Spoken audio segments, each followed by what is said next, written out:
Yes!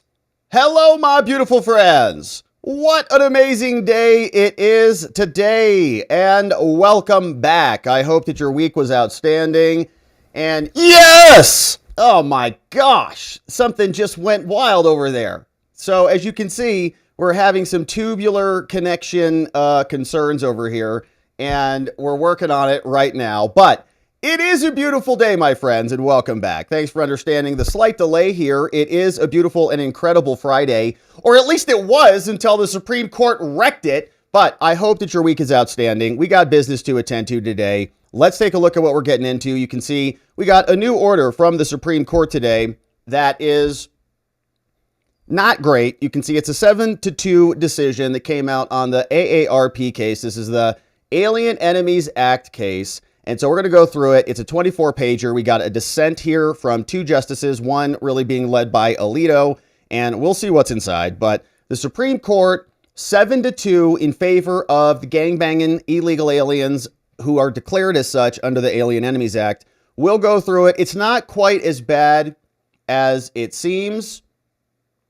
And so we'll just go through it in detail. We'll then take a look at this complaint that was filed by America First Legal against Judge McConnell, who is a corrupt judge, in my opinion, out of the District of Rhode Island. And America First Legal is going to run us through a whole sequence of problems with this judge. And they just sent this in to the chief judge for the Court of Appeals for the First Circuit. So we'll look at that and see how bad this judge is. Then we'll get an update on these escapees. These people escaped, and this is the New Orleans Police Department saying, have you seen these individuals? They all fled. A couple of them have been reapprehended, and everyone's on the lookout for them. This is a scene of one dude getting picked back up again. But a big question is, what the heck happened over there? They're going to give us a little bit of a breakdown there from NOLA, and we'll see what the latest there is. And so it is a beautiful day, my friends. I hope your Friday is outstanding. And welcome back. We had a great members only stream this morning, and we're glad that you joined us over there. Looks like streams are coming in loud and clear. Good news. We're testing some new features out, so we appreciate that. NOLA, New Orleans. I know it's happening. Anyways, shout out to our membos. We had a great members only stream this morning, and we're doing after parties now on the YouTube. It's going to be testing that, see how you like it. So if you are a member on YouTube, stick around after the stream. Hit the refresh button on our channel homepage. Grab the members after party stream. That's why the stream was screwed up today, because I'm trying to figure out how to do that. Anyways, so we'll get it all fixed on the next one. It's been a fun week in that regard. So, my friends, thanks for being a membo. Also, membos, we'll see you tomorrow on the Saturday stream on Saturday, 12 noon Eastern, 9 a.m. my time on Saturday. We love our membos. Thanks for being amazing membos. All right, so we got some business to attend to today. And let's start off with what's coming out of the Supreme Court, because Trump is not happy about it, nor should he be. President Trump fumes after the Supreme Court came down with another bad ruling, a 7-2 ruling in favor of the alien enemies of America. Seems strange that our Supreme Court would be issuing this in the case of AARP versus Donald Trump. This is not the American Alliance of Retired People. This is an illegal gangbanger acronym for an illegal gangbanger who broke into our country. So they sued and they said, you can't deport us. This is ridiculous. Who do you think you are? In charge of your own country? And what we'll see here in this decision, it's not an entire block on the Alien Enemies Act. It's just a block for now. And it's really contingent upon one main issue, which is notice, which is something we've seen a lot. Can Trump just say, hey, here's your notice and here's your plane ticket? So you got notice and an airplane ticket. We'll see you out of here because your flight leaves in 10 minutes. Good luck. Or do they need to give them more time? We'll see what the Supreme Court says about this. But Trump said this today, and he actually had two posts on this, which was curious. I kind of had a feeling something was coming down the pike. He posted this morning at 6:35 a.m. And I'm thinking, what prompted this? He said the Supreme Court is being played by the radical left losers who have no support. The public hates them, and their only hope is the intimidation of the court itself. We can't let that happen. to our country. I'm thinking to myself, uh-oh. He just got notice. Somebody just said, Supreme Court's going to come down and drop a ruling. It's not going to be good, whatever it is. And then we got it. So after the ruling came out, Trump said this: the Supreme Court won't allow us to get criminals out of our country. For now. Here's what SCOTUS said. Now, you'll notice it is in the AARP case, and this is really kind of a consolidation of a bunch of cases that have percolated up. We've had the Kilmar case. We've had the JGG case, the Boasberg case, where the judge said, turn that airplane around, get them back over here. And we saw a lot of these other cases percolating all over the country. And so this is the AARP case, which was coming up out of Texas, out of one district. And we're still kind of working our way through it. It's not been resolved yet. And here is what the court wrote for us. It says, all right, per curiam, right? So no specific judge is going to take ownership of this opinion. It's going to be the opinion of the court speaking together.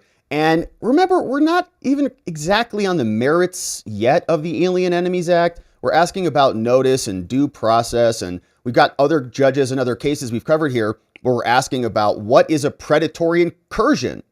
What is an invasion? Do they have to be uniformed, named opponents of some foreign government? Or does Tren de Aragua count? Does MS-13 count? How do we parse through the law? And we're not there yet. This is still pretty early. And this is on application for an injunction, which means we're just going to pause the Alien Enemy Act right now, right? The injunction came down from Texas or from the lower courts, or didn't. And they're saying you should have more time while this is still pending. So here's what they're saying.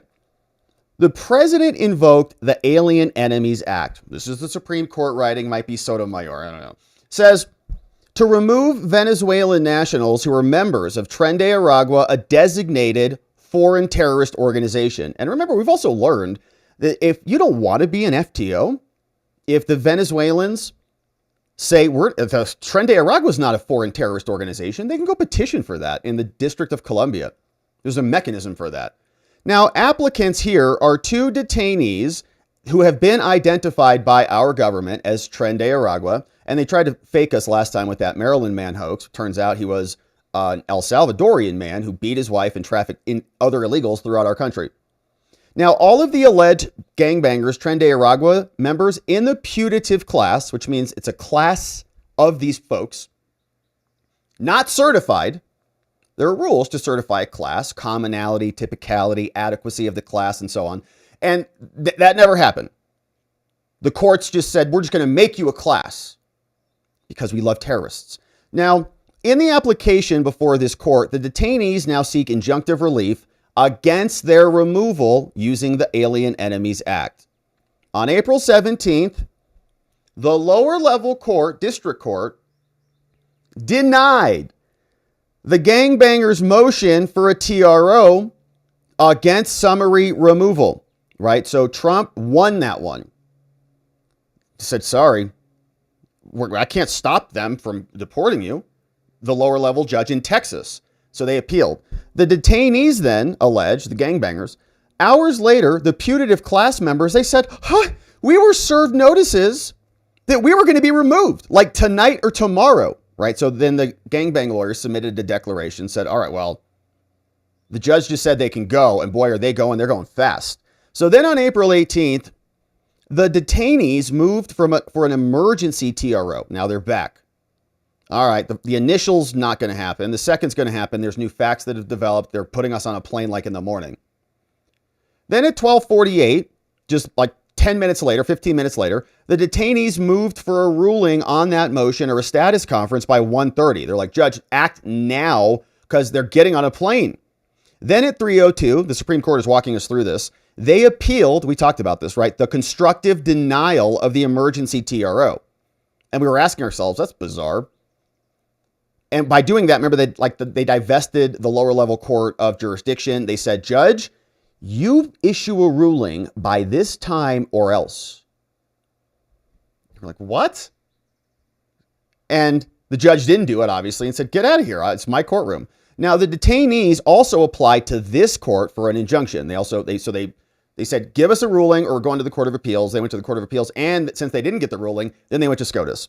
So the Supreme Court says, all right, look, that's how they got here. Now, we understood the government, Trump, and us, the American people who are being divested of our governance, to assert the right to remove the detainees as soon as midnight on April 19th. The government addressed the detainees' allegations on April 18th only at an evening hearing before the district court in D.C., where they separately sought relief there. Remember, there's a whole separate case there because they're forum shopping in Judge Boasberg and Judge Zenas' courtrooms. So the government guaranteed that no putative class members would be removed that day. But it also further represented, in its view, the government, that removal of the class members as soon as the next day would be consistent with. Like, okay, well, we'll remove them today if you want. They got notice, though, today, and we can remove them tomorrow. And so we're going to reserve the right to take them out of here tomorrow. Because tomorrow, and the judge says, well, what does tomorrow mean? Well, 12:01 a.m. That's in the morning. Like, what? Like, not 24 hours? No, tomorrow. Well, it's 9 o'clock. That's right. Tomorrow is at 12:01. We'll see in 3 hours. Says evidence now in the record, not before us, suggests that the government had in fact taken steps on April 18th towards the removing of the detainees under the AEA, including transporting them to an airport and then returning them to the facility. Now, had they been removed from the United States on that date, the government may have argued that the court had no jurisdiction, just like they did in Abrego, right? So they're saying, look, man, Trump is playing hard. So wherever you're at on this, wherever you're feeling Supreme Court, is embarrassing themselves and doing a disservice to their sworn oaths and all the things, understand that completely. Just let's remember, Trump is playing hard, okay? He was in there. The DOJ was in there saying, fine, we won't remove them today, but we'll remove them tomorrow. When's tomorrow? 12:01. In the meantime, they got the buses lined up, the airplanes lined up, they got their boarding passes all printed out, they got them all packed up and ready to go. So that at 12:01, they could shove them on airplanes and get them the hell out. And then when that happened, they could say, as we've already explained, they're gone. They're not our citizens. They're gone. They've been deported. They're not our problem anymore. At 12:52, we ordered the government, in light of all these circumstances, they said, don't remove any members of the putative gangbangers. And we've been screaming about this. Wow, the judges Supreme Court made them a class so that they can preserve their jurisdiction. And we invited the government to respond to that. Then the Fifth Circuit dismissed the detainees' appeal, which is why they don't bring these cases in Texas, because we win there. For a lack of jurisdiction, said, what? You can't even sue here. Get out of here. This is all premature on the ground that the detainees gave the district court only 42 minutes to act, right? Because they said, give us your decision by 1:30 or else. And then they called and screamed at the dude, at the judge. Now, we now construe the application as a petition for a writ of cert from the decision of the Fifth Circuit. And we grant that petition, and this is the 7-2 Supreme Court. We grant the application for the injunction pending further proceedings. We vacate the judgment of the Fifth Circuit, and we remand for further proceedings. So let's see what they do here. They say, all right, the Fifth Circuit erred out of Texas in dismissing the appeal for lack of jurisdiction, saying, I can't hear your case. So try again. They write, appellate courts do have jurisdiction to review interlocutory orders, which are orders kind of in the middle of a case, not at the final conclusion of a case. You generally think of an appeal as you're appealing a final outcome. This is before we get there. A district court's inaction in the face of extreme urgency might have consequences. And here, this is what they write, the Supreme Court, the district court's inaction, not for 42 minutes, but for 14 hours and 28 minutes, had the practical effect of refusing an injunction to detainees facing an imminent threat of irreparable harm. Okay, so they didn't have enough time for the illegals. This is so pathetic coming from our court. It's wild to read it. Accordingly, we vacate the judgment of the Court of Appeals. So these gangbang and ACLU lawyers are filing these things like immediately, screaming at this judge, calling, leaving nasty messages, unethical, forum shopping in various different locations. And they're mad at this judge. Okay. And they're going to scold this judge. enough for 42 minutes, like there's 13 hours and 28 minutes. Sotomayor's there with a friggin' stopwatch, right?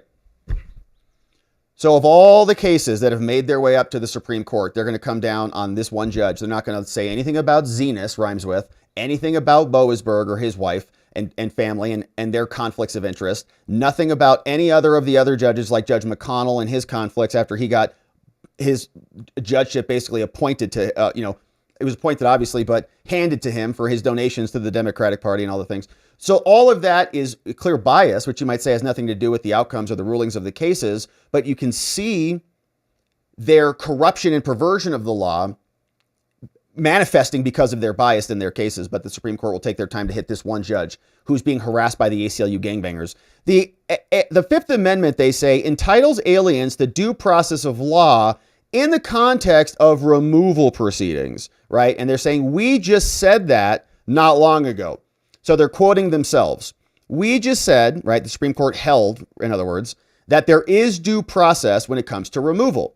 And we have been in favor of that, okay, in the form of habeas proceedings on an individual basis, which was always the strategy and process that the Trump administration has had in effect. If they would have done that, nobody would have any objections to that. File it in Texas. They didn't do that. They filed it with Boasberg, and they got a class for everybody everywhere. So the Supreme Court is going to, they just wrote this like a month ago. They're going to quote it. See how right it is? Procedural due process rules are meant to protect against the mistaken and unjustified deportations. And we have long held that no person shall be removed from the United States without opportunity at some time to be heard. Okay, without opportunity to be heard. In other words, now we start to like mesh the line. Well, how much opportunity do they need? We'll see what the court says. Now, due process requires notice. So you get informed about that. That is reasonably calculated under all the circumstances to apprise the interested parties, and that affords reasonable time to make an appearance. Saying accordingly, in the Boasberg case, which was the plain turnaround case, this court explained, with all 9 justices agreeing, that the AEA detainees must receive notice, fine, that they are subject to removal under the act, Trump's been doing that, within a reasonable time in such a manner that will allow them to actually seek habeas relief before they're removed, right? So how much time do they need to file their paperwork, to get a lawyer to do that? Now, in order to, quote, actually seek habeas, so again, the Supreme Court is, again, referencing what they just wrote. Like, if they would have been clear about this the first time, this is like their 3rd draft on this now. They could have just been clear about it from the beginning. But so now they have to clarify. And this is to the same point, like all 9 justices agree. Why do you have to explain yourself again? Like, why are you explaining it again? Because no one knows what the hell you guys said the last time. In order to actually seek habeas, a detainee must have sufficient time and information to reasonably be able to contact counsel, okay, file a petition, and pursue appropriate relief. That's great. ACLU is like camped out there. How much time do they need? The government does not contest Trump before this court. The description of the notice that is afforded to the detainees in Texas. They're not challenging it. Whatever's on the document, you're being removed. Have a nice trip. They're not challenging the description of that. Now, nor the assertion that the government was going to carry out those removals imminently, right? So like, oh yeah. No, we were going to get them out of here like real fast, Judge. Like tomorrow, 12:01, we had their bags packed. We even made them a little lunch snack too. The government has represented elsewhere that it is unable to provide for the return, like in the Abrego case. So once they're gone, they're gone. And the Supreme Court, I think, is realizing, like this is kind of an admission here, that once they're gone, there's not much we can do about this. So they're acting aggressively right here. See, this is kind of the thing with Trump's plan. If the court can still maintain control once they're gone, then they might not have to act so aggressively here, right? The court is like any entity that has power. They don't ever want to let it slip through their grasps, which is why we were concerned yesterday during the oral arguments in the birthright citizenship case, which is really not really about birthright citizenship, but was about the injunctive power and the court's ability to issue nationwide prohibitions against illegal conduct, they're not going to let that go. Once you got your hands on that, they're not letting it go. Just like Congress is not going to give up power. The executive branch generally doesn't give up power. Well, Congress does if they can defer it to someone else to handle it for them. But the point remains. So here, the court is saying, if we can't get him back, then we got to be like aggressive right now. And we're going to watch. They say, here it's alleged that in CCOT, they might be gone forever. And so their interests are particularly weighty because we don't know what's going to happen to them. And it's bizarre also that they care about what happens in El Salvador for these detainees. They can petition El Salvador for their problems there. They're not American citizens. It's been adjudicated. It's been discovered in most of these cases. I think all of these cases. We haven't gotten into the merits individually because they're being allowed to proceed as a class, and we are watching them proceed anonymously. So we don't know anything about AARP. What's his status? Do we have his file? Do we know what his adjudication record is like we do with Kilmar? No, because the judge has allowed them in many of these cases to be anonymous. So we can't see any of this stuff. Maybe he's just as bad as gangbanger as Kilmar was. Who knows? Under these circumstances, notice roughly 24 hours before removal, devoid of information about how to exercise due process rights. So the illegals don't know how to operate here. The gangbangers don't know. They can get lawyers, and the ACLU will be appointed as class for them. And it doesn't pass muster, okay? So you got to give them. They don't even know how to contest this. So it's almost like you're giving them like Miranda rights, essentially. Okay, hey, gangbanger illegal who broke into our country illegally and who's a part of a gang who's terrorizing us. Just so you know, here are all your rights for you. We're going to codify some new things for them. But it is not optimal for this court, far removed from the circumstances on the ground, to determine what process is necessary to satisfy the Constitution. So this is so pathetic. This Supreme Court is pathetic. Saying, well, we don't know what the right answer is, but this isn't it. And the district court judge, who already made the determination, is wrong. So what we're going to do is send it back down to him to do it right this time. But we don't know what the right answer is. So this is like their third draft on this. Like we've had Kilmar, we've had Boasberg, and many others. This is probably like the 20th draft. Not from the Supreme Court, but we've had this issue morph into many different permutations several times. And so again, they're going to just say someone else can deal with it. We remand the case to the Fifth Circuit Court of Appeals, and they can help clarify what the proper process is. So to be clear, right, this is them being careful here. We decide today only, not that the Alien Enemies Act is unlawful or the proclamation is invalid or anything like that. So it's not quite as bad as it seems and feels, even though it is a victory for their side for sure. It's quite small. Are entitled to more notice. How much more? I don't know. Than was given on April 18th, which was less than hours. And we grant temporary injunctive relief to preserve our jurisdiction while the question of what notice is due is adjudicated. So how much time? Now, the pathetic Supreme Court, again, is not going to give us any guidance on that because they don't want to answer anything. I think you got to, at this point, you got to be understanding that this is part, I would say, of a litigation strategy, which is just to delay. And a lot of times we talk about this concept of you make your money in the madness, you make your grift in the gray area. Justice delayed is justice denied. When you can kind of just throw chum in the water and muck everything up for a long time. That is an attack against the administration. Not facially so much, but it costs energy, resources. This is all DOJ resources that could be. Supreme Court could come and settle this on round one. Just give us one draft. We don't need 3 drafts of this. How much notice is appropriate then? Okay, because you can settle this for the whole country.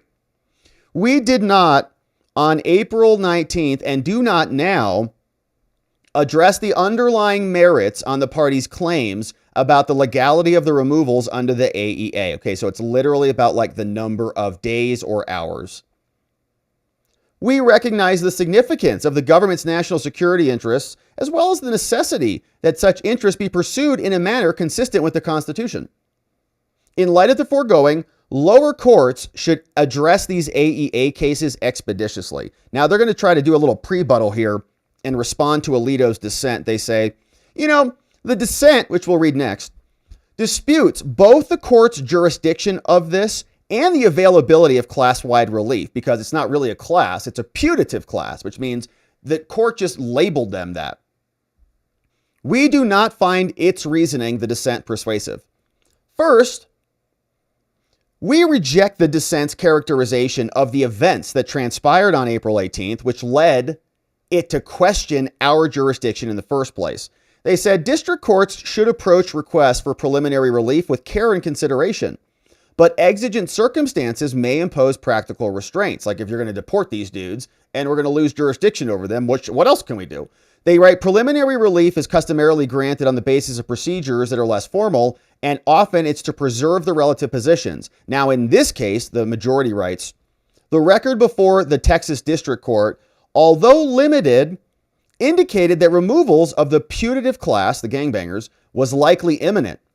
Now, the detainees attached 4 declarations to their emergency motion. These are the gangbang lawyers, the ACLU. They're coming in saying, oh, look, he said we got this notice, and this other friend said he's moving too. In one attorney relayed a detainee's report that immigration officers had been informed in this illegal that they were going to be gone today or tomorrow. Lawyer says, one of my clients told me someone said he's leaving tomorrow. Courts say, protect them. In a second declaration, some other nonprofit director, who probably makes a ton of money for their nonprofit, described conversations with family members of detainees, and they linked to a video of holding notices of removal that said, look, they're being removed. See, they got a piece of paper that said they're leaving. So, of course, it's exigent, and that means the Supreme Court can act because the gangbangers are going to be thrown out. Now, importantly, the majority says, the relevant question for purposes of whether we can even act on this is whether at the time this court was called upon to intervene, the district court's inaction had the effect of refusing an injunction. In their application to this court, and they kind of, the argument is that they didn't because the lawyers for the illegals divested the court of jurisdiction when they appealed it, right? They said, give us a ruling by 1:30 or else. They didn't get the ruling. They appealed. Okay. I can't touch it now because you appealed it. But then the Supreme Court says, well, that's basically a denial. For what? They forced it his hand. In their application to this court, the detainees represented, and the pathetic court bought it, many individuals had already been loaded onto buses and they're going to the airport. So Amy Coney Barrett's like having a fit over there. They're on buses. Type something up. Shortly thereafter, the government represented on the record that in federal court that it reserved the right to remove the detainees after midnight, right? As we said. Yeah, 12:01. It's the next day. There's precedent for that. We had the power, the Supreme Court says, to issue relief, to prevent this irreparable harm to them, and to preserve our jurisdiction, because once they're gone, they're gone. Now that the Fifth Circuit has ruled, our jurisdiction also supports review in the ordinary course. And then the Fifth Circuit says, well, we can't hear this either, because you just took it away from the district court. He didn't even rule on it, right? The Court of Appeals, we can't hear this either. So they denied it. And then the Supreme Court's like, well, we have to take this because no one's doing anything here and we might have gangbangers thrown out.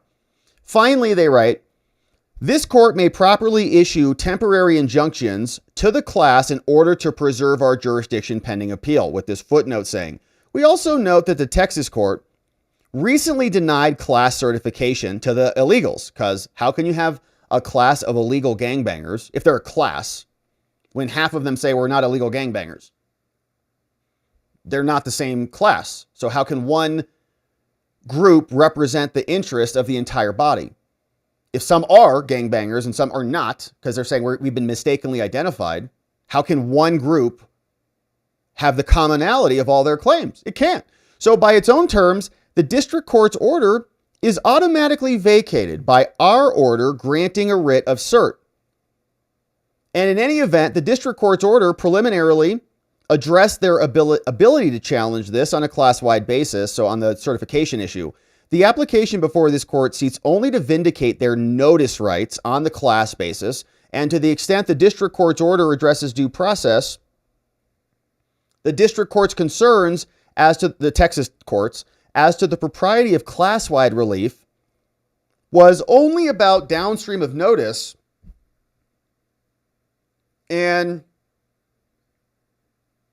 we'll fast forward through that. All right, so talking about the other issue about the class, which was denied also in Texas. Now, the named applicants, right, these two anonymous, pseudo-anonymous gangbangers, AARP and WMM, they say they're at imminent risk of being classified as alien enemies and removed from the United States.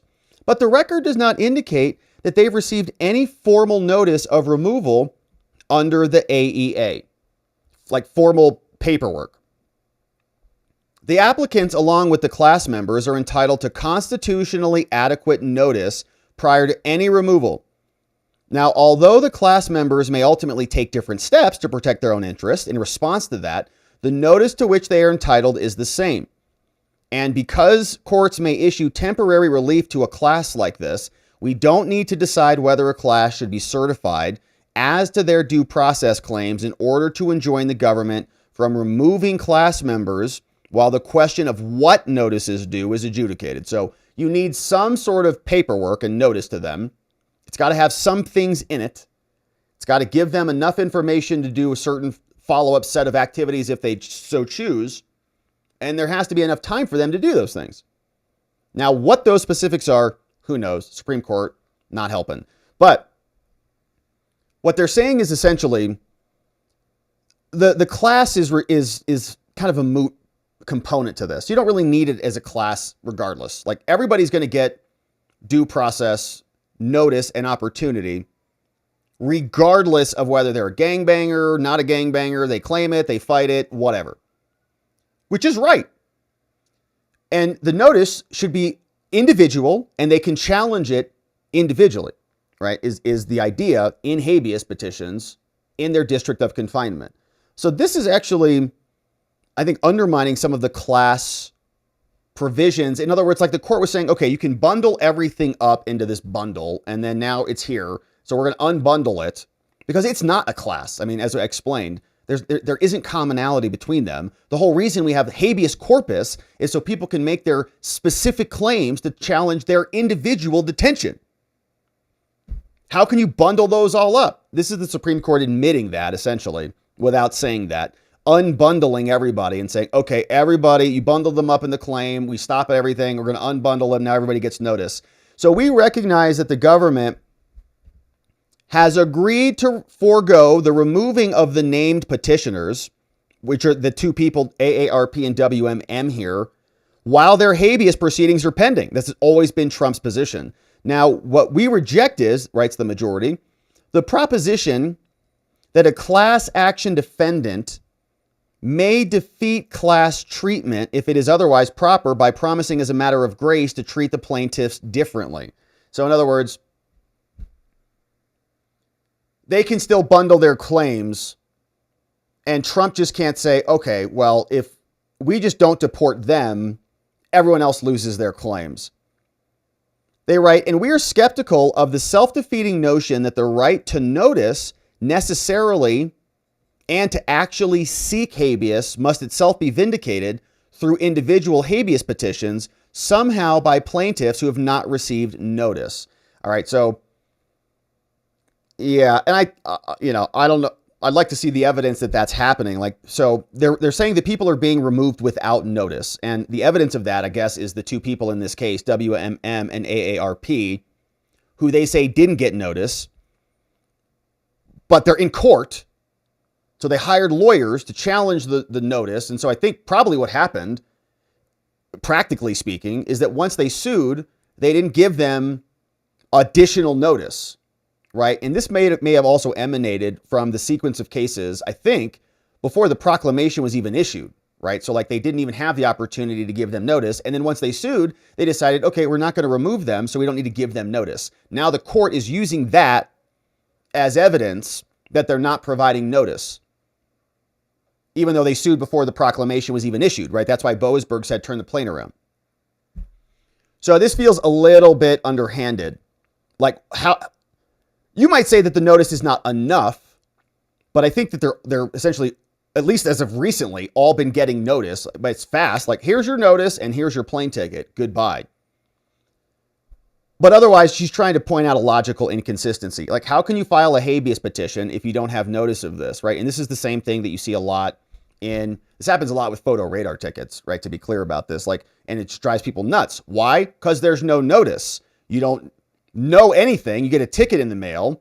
Some people don't get the ticket in the mail and their license gets suspended because the court acts upon them without them being there, without them getting notice. And they have a lot of work and they drive people nuts, rightfully so, because it's violating your due process.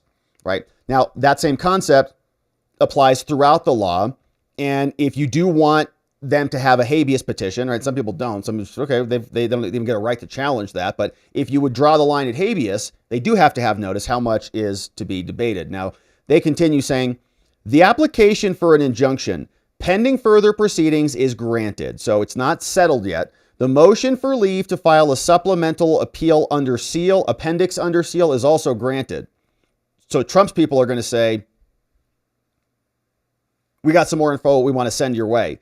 Now, applicants also suggested that this court, the gangbangers, treat the application as a petition for writ. And so doing so, that petition is granted. The judgment of the Fifth Circuit is vacated. The case is remanded back to them. Now, in resolving the illegals' appeal, the Fifth Circuit should address 1, all the normal preliminary injunction factors, including the likelihood of success on the merits, as to the named plaintiffs underlying their habeas claims, that the AEA does not authorize their removal as to the named plaintiffs pursuant to the president's proclamation, whether they're going to win, okay, whether their habeas petition, like Trump says, you're an alien enemy. Why? You're Tren de Aragua. No, I'm not. What's the evidence?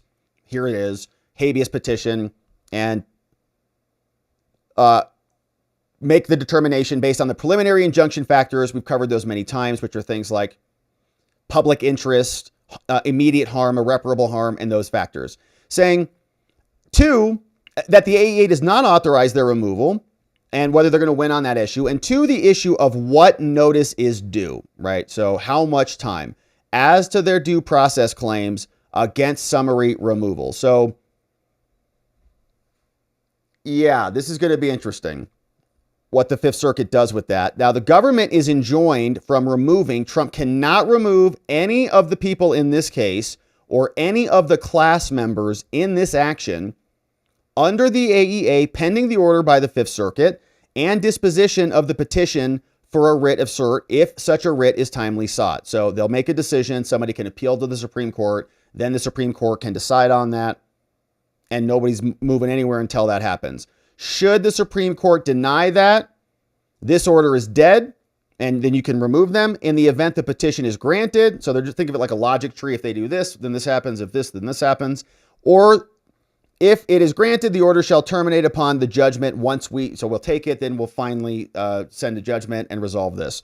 The government may remove the named plaintiffs or putative class members under other lawful authorities. Oh, look at that there. May remove the named plaintiffs or putative class members under lawful authorities. That, I believe, is a victory. Now, I think that is an expansion over the prior order. So please fact check me on that. But I think the original order in this case says you can't remove them, period. And now they say you may. I had to read that like 5 times. The government may remove the named plaintiffs or putative class members under lawful authorities. So I think that's a victory, actually. I think the original order was much broader than this, saying you couldn't do that. Okay, they're stayed permanently. Trump and his people, man, they're going to be working overtime this weekend. Let me know if you guys need some help. All right, what's up? So we got more. Justice Kavanaugh is concurring in this. He joined in with the libs. Says, I understand and agree with the court's decision to grant a temporary injunction on this. The injunction simply ensures that the judiciary can decide whether the Venezuelans may be lawfully removed under the Alien Enemies Act before they're actually removed. Okay, so it's just a speed bump here. Just chill out. The underlying legal questions that the courts may need to decide before the removals occur are these questions.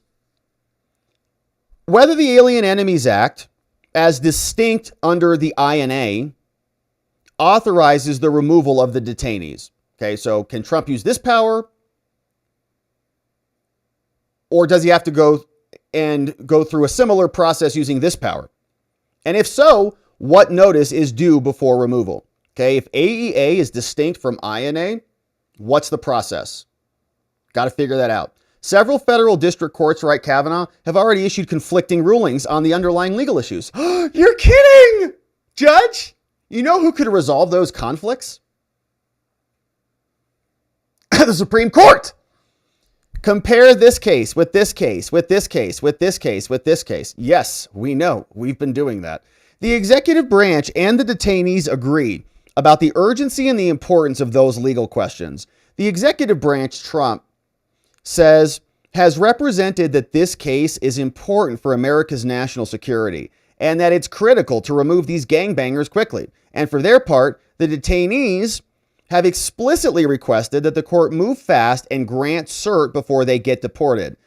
Kavanaugh writes, the circumstances call for a prompt and final resolution, which likely can be provided only by this court. Yeah, at this juncture, I would prefer not to remand to the lower courts and further put off this court's final resolution of these critical issues. I agree with him on that. Like, can you just tell us? What do you want? There's 9 of you. You're supreme. Act like it. Rather, consistent with the executive branch's request for expedition, and as the detainees themselves urge, I would grant cert, I would order the prompt briefing, I would hold oral arguments soon thereafter, and I would resolve all this. Thank you, Judge Kavanaugh, for at least saying that. So he's like, all right, we do need to pause because things are happening fast. No one knows what the hell's going on. Essentially, I think he's saying that we need to pause because look at this. Like, this is just a mess. It's totally conflicted, which was our point at the very beginning. Now, Judge Alito comes in to clear this up, with whom the great and powerful Justice Thomas joins dissenting. Alito says, all right, listen, I can't join these 7 dorks over there on the other side and the decision of this court. First and foremost, we, the Supreme Court, lack jurisdiction over this case. We have no authority to even issue any relief on this case in the first place. And second, says Alito, even if we had that authority, the applicants here have not satisfied the requirements for an injunction pending appellate review. We got rules and standards here. You can't just come knock on our door. Remember, they did that, right? So they went to the district court judge and said, answer me or else. Then they went to the Court of Appeals. They said, answer us or else. They both said no. Then they went to the Supreme Court, and the Supreme Court said, oh, sorry, we don't want you to report it. And handled it. 7 of them. Now, second, even if we had such authority, the applicants haven't been justified to be here, and granting cert on this case before any decision on the merits have been made by any other courts below is completely unwarranted. He says, you know, jurisdiction is an important concept. You can't just make it up out of your booties, Sotomayor. Jurisdiction is the power to declare the law, right? Because without it, there is no court, there is no proceeding, it's all dead. So in order for us to have anything, we got to have jurisdiction, which is why the courts never give it up. Which is the point we continue to make is, if Kilmar's gone and they lose him, right, they're going to strangle every other power they have to keep that pressure.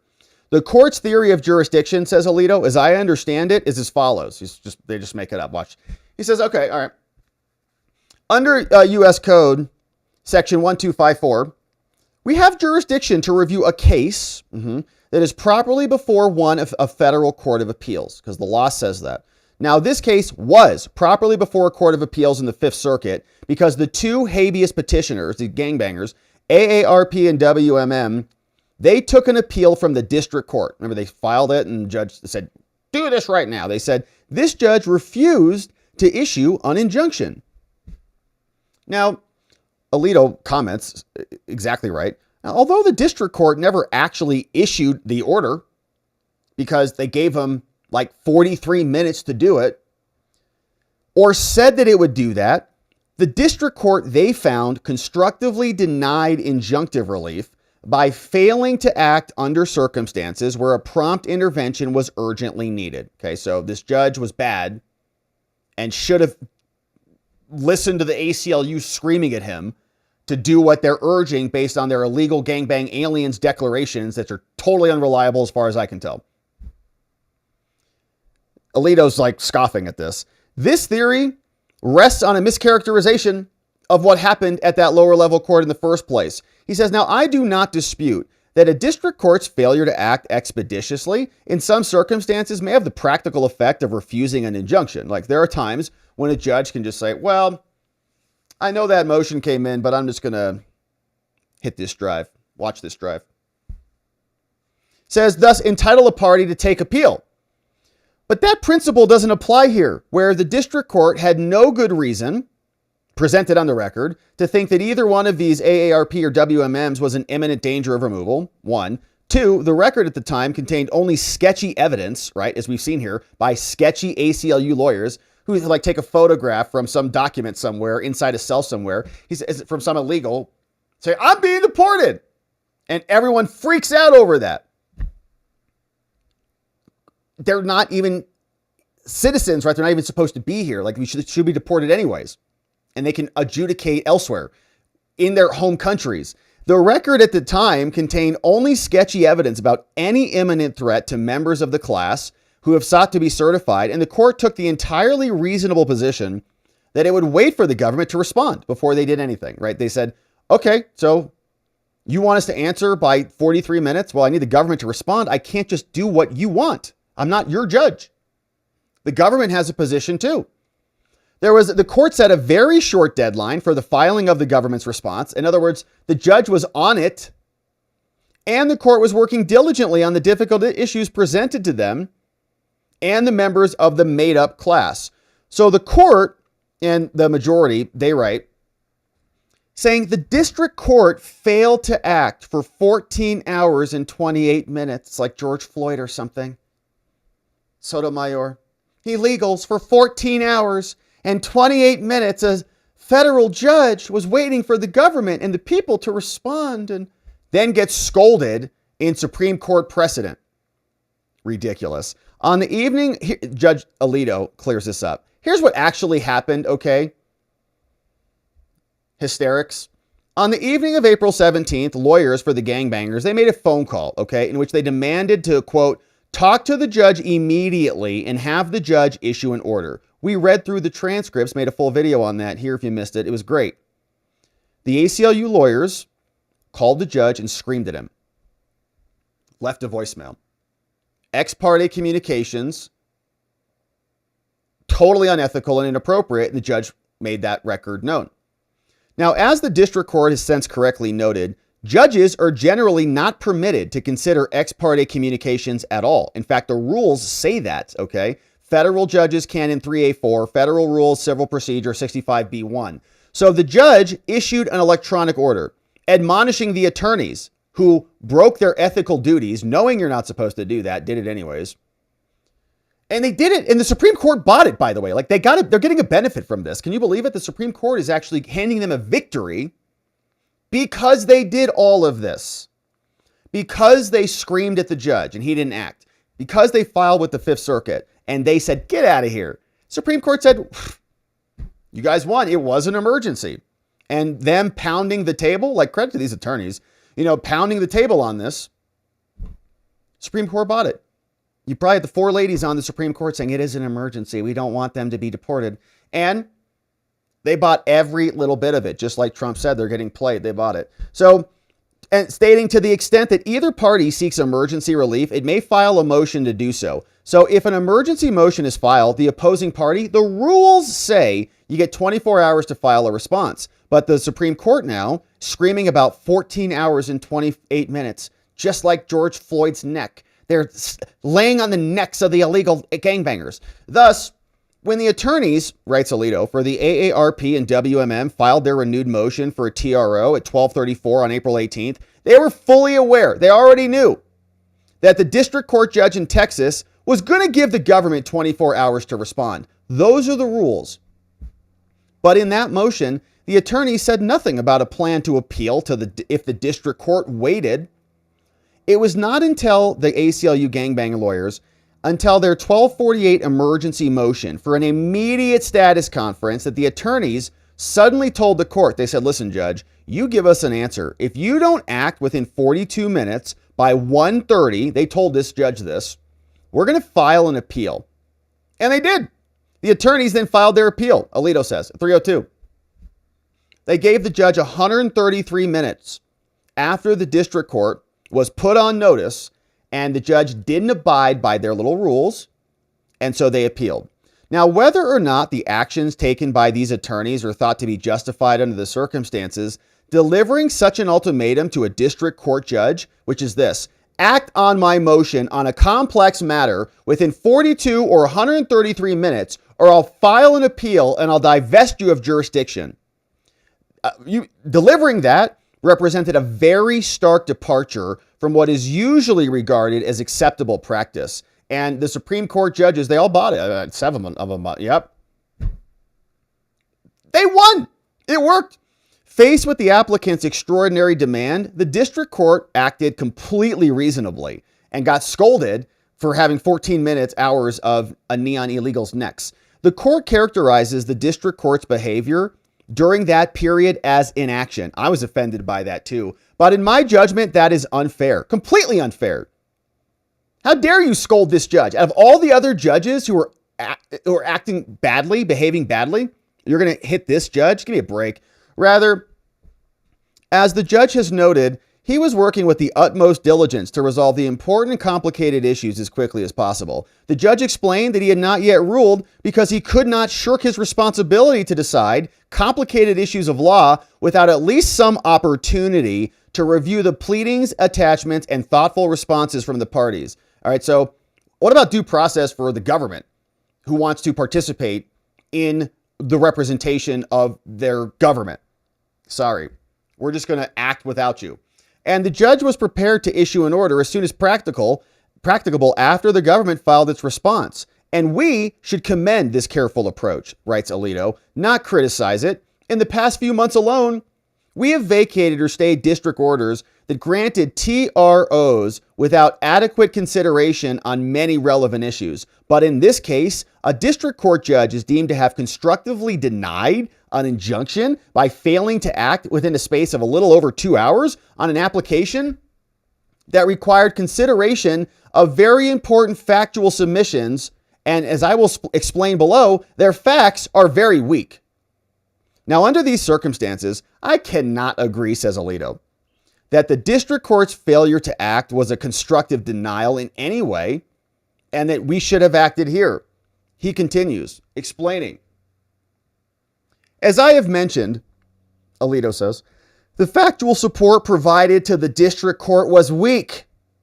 The court claims that the facts presented to the district court, the Supreme Court, on April 18th, they showed that there was an emergency entailing a high risk of irreparable consequences.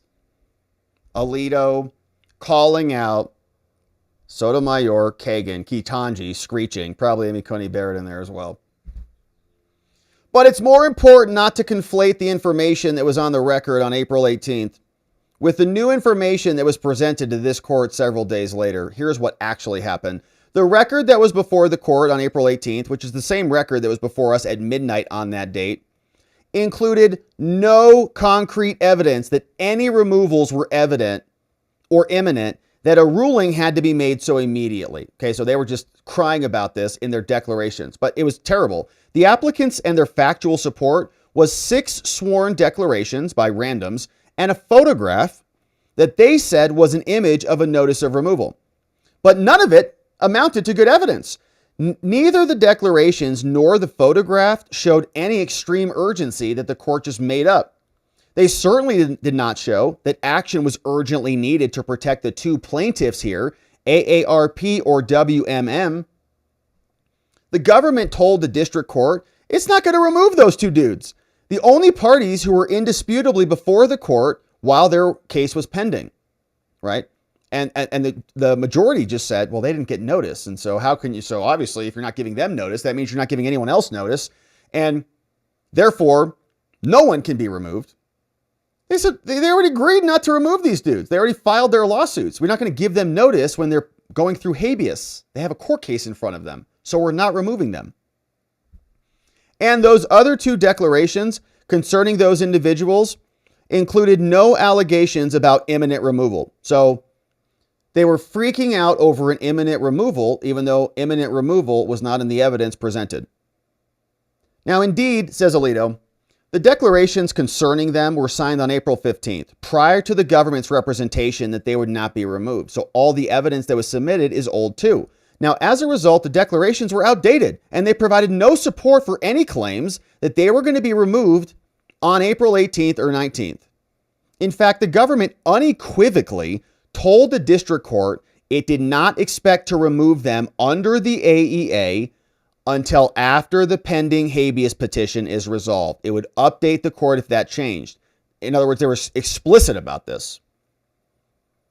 So the court, acting to prevent this irreparable harm, is addressing something that's already been addressed. That harm is not going to happen because the court has already made that to you.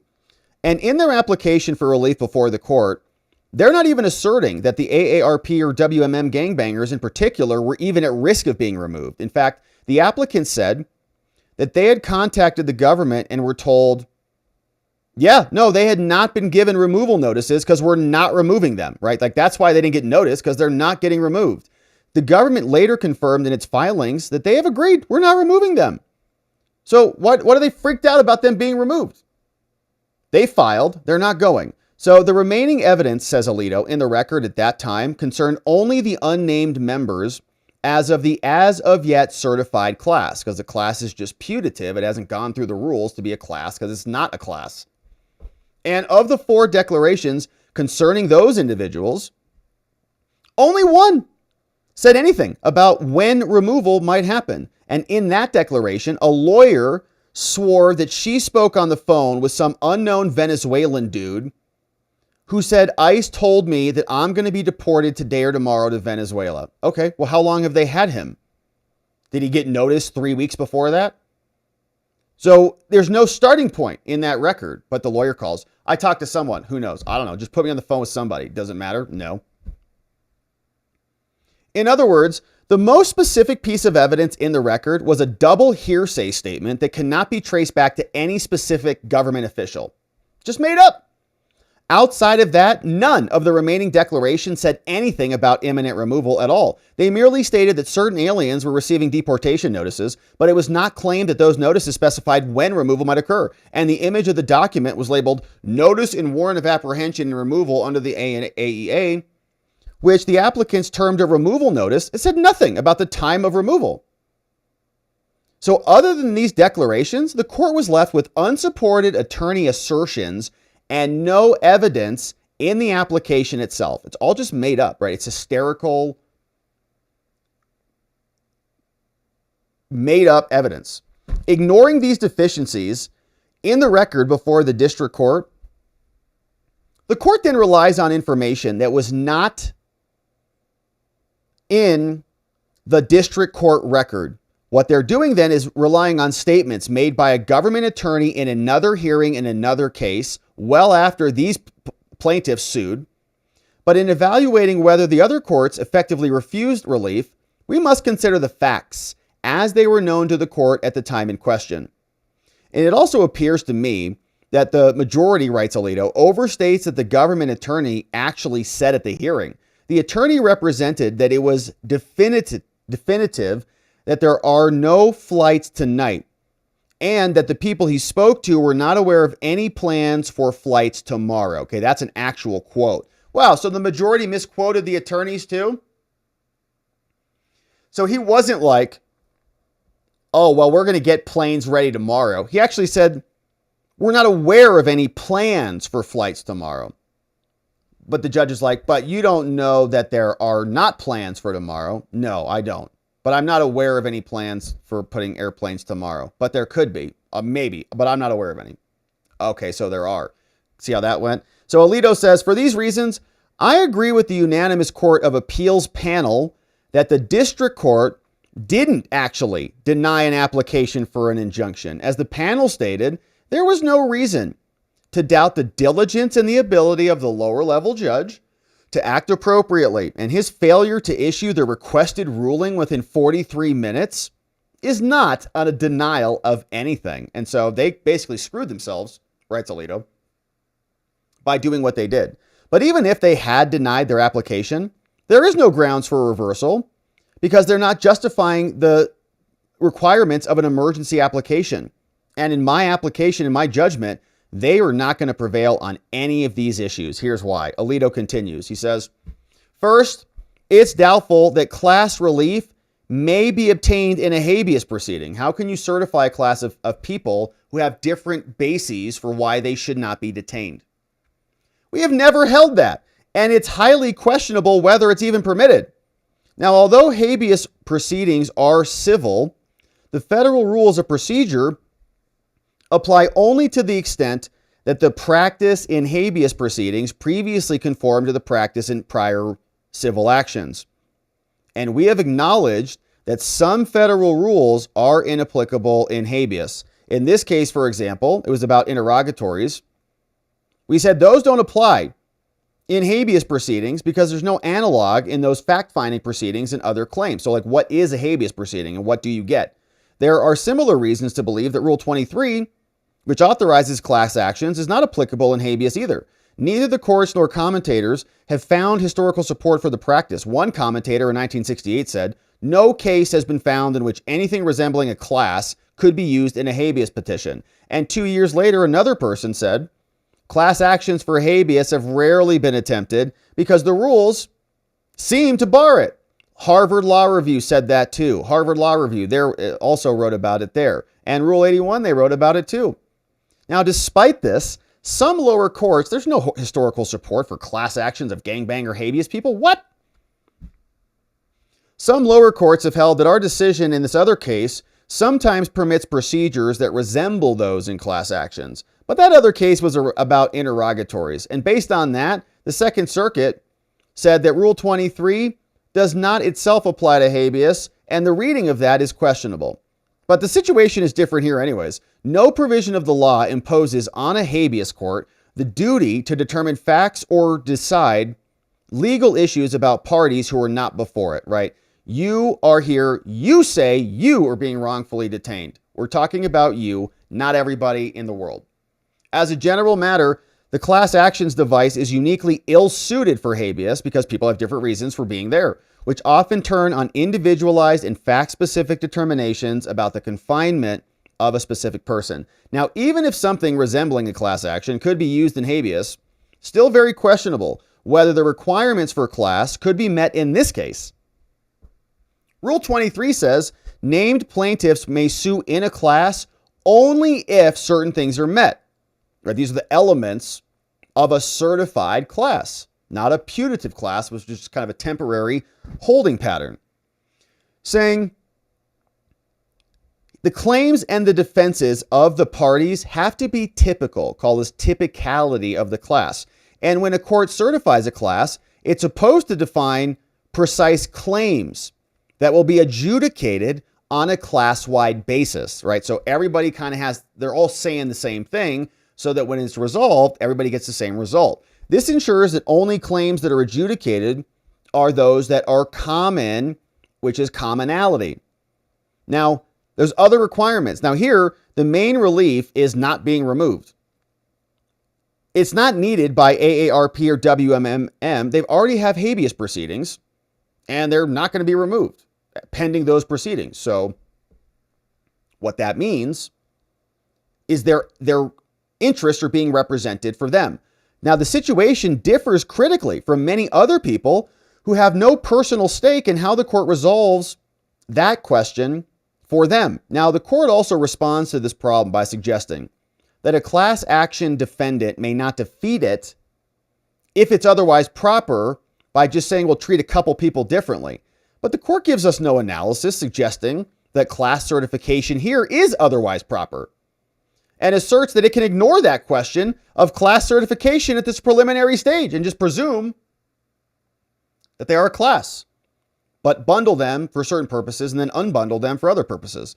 Now, in any event, Alito says, the record does not suggest that the government is treating the plaintiffs differently as a matter of grace. No one said that. Rather, it's doing it because the policy is if they have a habeas petition, we don't remove them. And we have told the district courts now that they may certify a class only after conducting a rigorous analysis. You say, I can't believe we're even doing this. We said this in 2011. You got to have a rigorous analysis of a class. I said that again in 1982.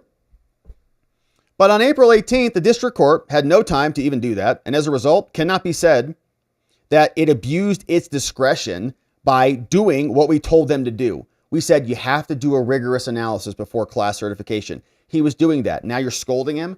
It took you too long. The district court has since had time to conduct a rigorous analysis and has concluded a class is improper. Now that development makes the relief issued by the court today even more extraordinary. Purporting to exercise its appellate jurisdiction, the court issues preliminary relief to a putative class that the district court has explicitly refused to certify. So the lower level court did the rigorous analysis and they said, we don't care, your analysis is crap. And it does so without providing any analysis of its own about why it was incorrect. It just did certify it. Now, instead of substantively engaging with the lower level court, the court asserts that the order makes no difference because it preliminarily addressed the ability to challenge the validity based on notice. But the district court's order did address the notice question. It also explained why the applicants cannot pursue their claims on a class action basis and explains at length its decision. They also, the district court observed that due process is very individualized. Can't apply that to the class. But in any event, the lower level court in Texas also offered several general reasons for why class relief here would be inappropriate. Same with notice. The court today, the Supreme Court, issues temporary relief without engaging in any of that analysis, right? It's the same point we made at the beginning. It's just, you're unhappy with the outcome, so you just said, do it again. You didn't give us any explanation for it at all. Like John Roberts should really be upset with what's happening here. It's embarrassing. You're just unhappy with the outcome, so you just say, do it over. Can you give us some guidance on it so we can do it right? Or we just have to keep like trying? It's like a guessing game. We have to just, like the price is right, just keep asking. Lower, higher, lower, more notice, less notice, how much notice, Judge? And what's more, it asked the Fifth Circuit to adjudicate these rights without asking that court to do its own analysis about class certification at all. Now, because I think the court is using the class certification to bundle it up for its own convenience and just kind of ignoring the rules, which is not cool. Clearly, the court would prefer to ignore the important step of this and skip directly up to their rights. But the federal rules don't permit a shortcut. Instead of merely ruling on the application that's before us, which asks for emergency relief pending appeal, the Supreme Court takes the unusual step of granting cert before judgment, summarily vacating the judgment below, dismissing the appeal, remanding the case to the Court of Appeals with new directions to do it again. But from this order, it's not even clear whether the court has silently decided issues that go beyond the question of relief here. I certainly hope that it is not. But if it has done so, today's order is doubly extraordinary. Granting cert before a court of appeals, even entered a judgment, is a sharp departure from our usual practice. But here, neither the Court of Appeals nor the district court has come to a final conclusion on anything. Alito wraps up saying, "We have said more times than I care to remember that we are a court of review, not first view. Even on the court's own reading of what happened below, all that the district court and the Court of Appeals decided was that the applicants were not entitled to temporary relief. That's all. If the court has gone beyond that question, it has blazed a new trail. It has plucked a case from a district court and decided important issues in the first instance. And to my eyes, that looks too much like an expansion of our original jurisdiction, and so I therefore must respectfully dissent. From Judge Alito. So, long story short, all this says is that the case is going back down for more determination. They gave us virtually no guidance. They gave us a pathetic misinterpretation of what happened at the lower level courts. They scolded and ripped a lower level judge for doing exactly the right thing. They gave a bunch of deference and benefit to ACLU gangbang lawyers and their declarations that are based on fake falsities. They bought the whole thing and came out and issued this ruling. Now, I can't understand what Gorsuch and Alito and Roberts are doing, or the conservatives, other than just agreeing with the outcome of this, which is the pause, and just saying we're going to allow these things to develop further down below. But the point is, they were developed down below. They didn't have an entitlement to temporary relief here.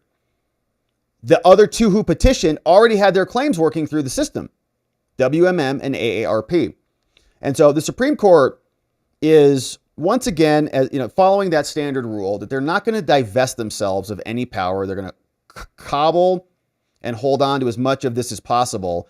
But there is a silver lining in this, in that final sentence that we saw in the majority opinion, which was this: the government may remove these people based on other bases. And I believe the original order in this case was broader than that, right? Trump didn't have the power to use lawful authorities for the class, but now he does. So I think that is actually a shift in the right direction. Now, the name or the tone of this decision is quite frankly pathetic. It's bizarre to have the Supreme Court come out and not scold judges like Boasberg, who they said has no jurisdiction at all. He's still holding on to the case and exercising his contempt power to keep the case in his courtroom. No scolding of him, but they'll come out to this judge who had 43 minutes to issue an order and then lecture him about failing to act. It's bizarre. It's because they don't like the outcome, because it's political. But I think ultimately, in the end, I would, if I had to give, Gorsuch, Kavanaugh, and Roberts, let's say, the benefit of the doubt on this, I think they're just agreeing with the pause. I think it's pathetic. They should have done what Kavanaugh said, accepted this, let's brief this stuff and get it over with, because justice delayed is justice denied. And the American people elected the president in overwhelming fashion to get this stuff done. And now the delays are continuing. Now, elsewhere, we had Pam Bondi talk about the Kilmar Abrego case, because this is one of those other cases that is happening in parallel with the Alien Enemies Act. He was rounded up on that basis and deported. And here is Pam Bondi talking about this on with Sean Hannity and the latest on what's happening here from Pam. The Kilmar Abrego case. That's your boy here. Where is this audio coming from? All right, here, let's check in now. This is an extremely disturbing case, and as a career prosecutor, it is even more disturbing. Every American tonight should be thanking Donald Trump for making America safer by getting this guy out of our country. I'm going to call him a terrorist. Oh, that's an old clip. My apologies for that. So that's Pam Bondi, old clip. We're familiar with her, but she did post that some time ago, and I think she just reposted that or something. So she reposted that or something, and it caught my eye. But we already know about Kilmar and what a rotten case that whole thing was. So the Supreme Court of the United States, of course, siding with ACLU gangbang lawyers and terrorists, essentially, saying that lower level judges in Texas who are getting harassed by the lawyers are screwing up. They should act faster. It's only the beginning. The case will go back down. It's really only about notice, so we'll see how much time the Fifth Circuit says is appropriate. And we may be back here again soon. So thank you for subscribing and joining as we cover this and more. We'll see you back here on the next one. But we're not done yet.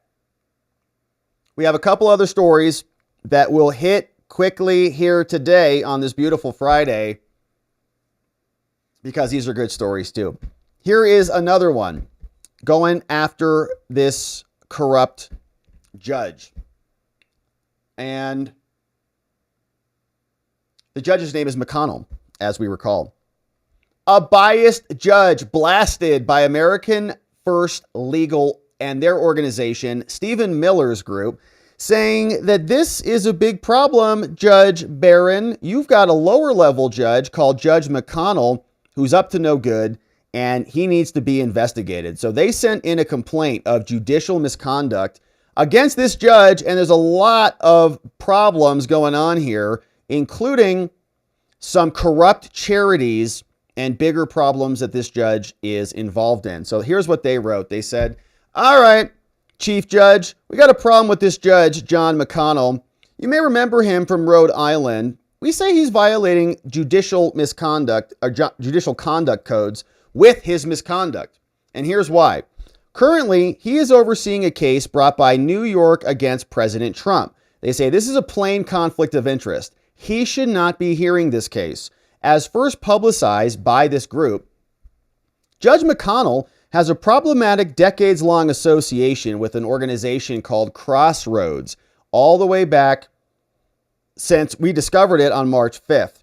And since then, he has failed to recuse himself under the code. Now, what's happening here is that we've uncovered further facts that say he may have violated other judicial canons, and additional investigation is necessary to find the extent of this mismanagement and the violations of the law. So here's the story. They write, AFL, America First Legal, first began investigating Judge McConnell because of some concern he may have a conflict of interest here. He's a presiding judge, and he had a case that had a challenge to a federal grant, okay? Bunch of money handed out by the government. Someone sues to turn the floodgates of that money back on after Trump shut it off. He gets the case and, of course, turns the money on. But he works with this organization, which is strange, because he has an ongoing, possibly, affiliation with a nonprofit entity that has received $128 million in government funding during Judge McConnell's tenure on its board of directors. Okay, so if the government money and the funds get cut off, his organization suffers.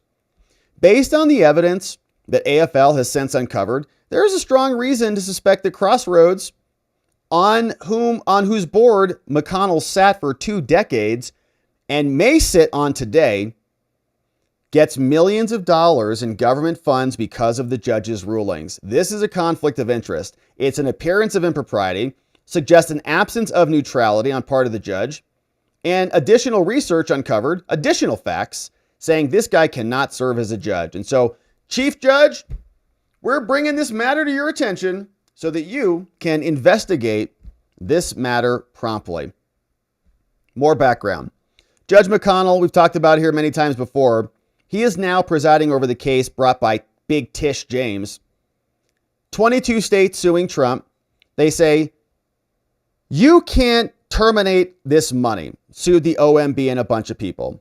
Now, there was a hearing on January 21st. Judge McConnell came out, issued a TRO, said, turn that money back on.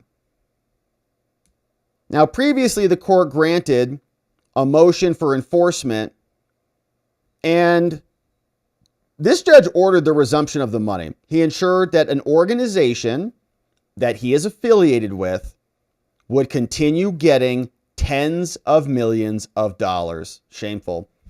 So he's supposed to be impartial. He's not. You got to be impartial. That's what the rules say. The law imposes an affirmative recusal obligation on judges if there's a question. Supposed to have high ethical standards as well. And Judge McConnell and his extrajudicial activities, including his involvement with this charity that's getting government money, is a problem. Here's the background on the charity. Called Crossroads, Rhode Island, founded in 1894, helps homeless shelters and convicts and things like that. McConnell was appointed to the board in 2006 and then was appointed to the federal bench in 2013.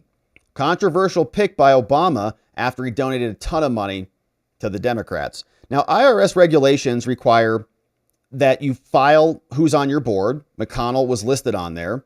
In fact, until AFL exposed this connection, he was their chair emeritus on their website. Then they took him off. Soon as they started finding that out, they took him off. But Crossroads' most recent Form 990 listed McConnell as a director, and they're getting that government money, baby, that the judge turned back on.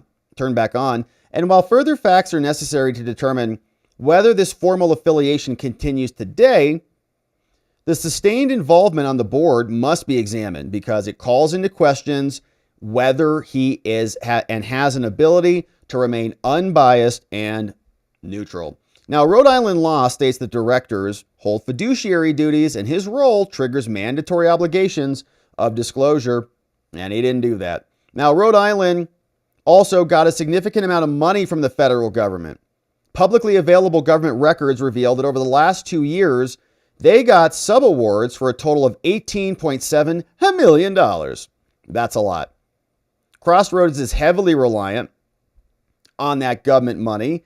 And in fact, AFL found that over the years, Crossroads reported receiving $128 million of government money. And so therefore, making sure that money keeps flowing is of considerable interest to that organization. The judge is affiliated with them. That's a conflict. They say for nearly 2 decades, he's owed a duty.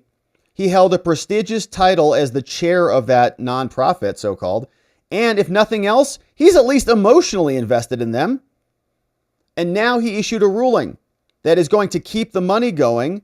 And as Justice Kennedy said, both the appearance and the reality of impartial justice are necessary.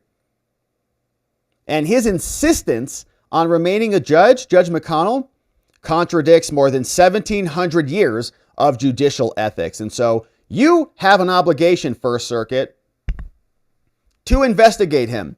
And we've discovered more facts that are problematic too. We've got evidence highlighted below in the appendix that there was grossly inadequate oversight of the corporate activities of this board. Crossroads, man, $100 million. Can you just think about that money, okay? Think about it in your business. What if the government just gave you $100 million over 20 years? In 2020 and 2022, for example, Judge McConnell apparently was either not aware or turned a blind eye to financial transactions that he was responsible for overseeing. You're kidding. Specifically, during those years, Crossroads paid an inflated amount to purchase 2 real estate parcels from a sitting board member with a well-publicized history of public corruption scandals in all the states. In all cases, the purchase price of each real estate parcel was at a price far above the property's fair market value. And while shout out to this group, man, they're on it. While the 2020 purchase was included in Crossroads, the real estate purchase was undisclosed to the IRS.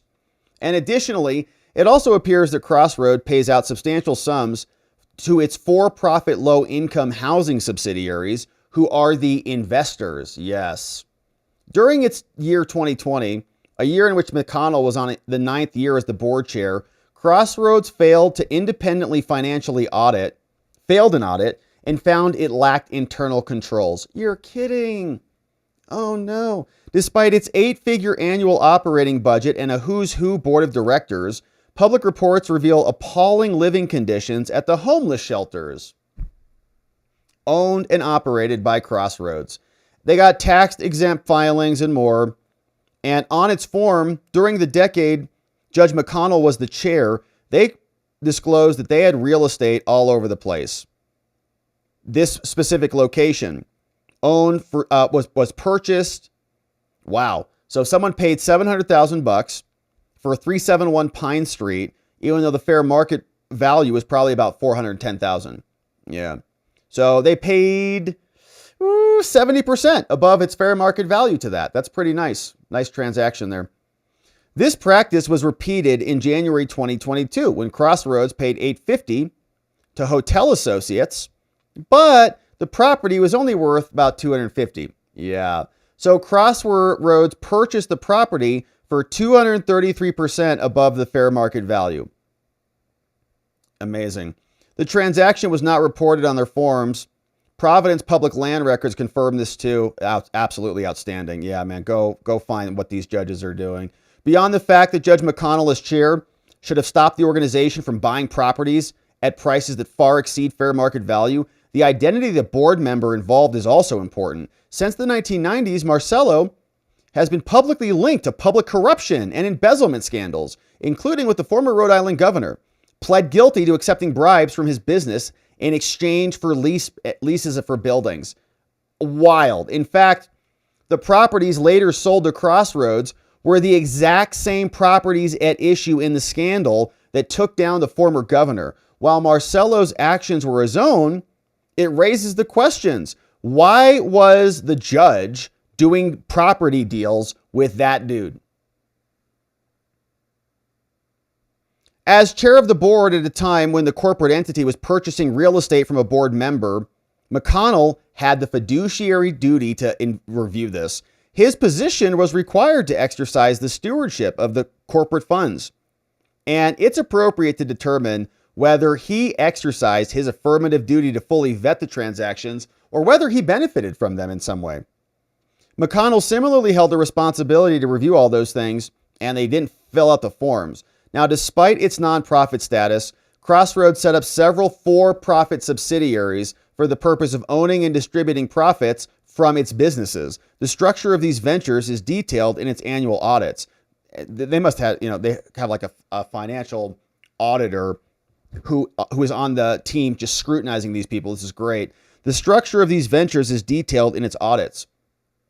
Briefly, Crossroads and their wholly owned for-profit subsidiaries serve as the sole general partner of a limited partnership. This LP, in turn, owns housing projects. The partnerships then contracts back with Crossroads for property management services, which allow Crossroads to control operations at every level. Now, Crossroads has at least 4 such subsidiaries that serve as the sole GP of the LP. In 3 of the 4 LPs, the for-profit subsidiary of Crossroads is the sole general partner and owns a 0.1% general partnership interest. In contrast, the remaining 99.99% interest represents a limited partnership interest owned by an unrelated party. In the case of one partnership, Travelers Aid Housing LP, and for both Kingstown partnerships, profits are also allocated to other limited partners, okay? So it's like multiple shells on shells on shells. Says the audits do not offer any additional information about the LP. Who is it? Similarly, there are no publicly available formation documents about these partnerships that identify the LP. Who is it? While the audit does provide some additional information about how the profits are distributed, the audits and filings fail to identify either the investor LP or the special limited partner. Whoa. In 2021, the last year that McConnell served on the board, Crossroads reported in their audits more than $113,000 distributed as profits from the subsidiary partnerships. There is an alarming lack of information about these entities. It appears, however, that Crossroads operates these housing projects, presumably with federal funds, and profits are diverted to some unknown investor or unknown investors.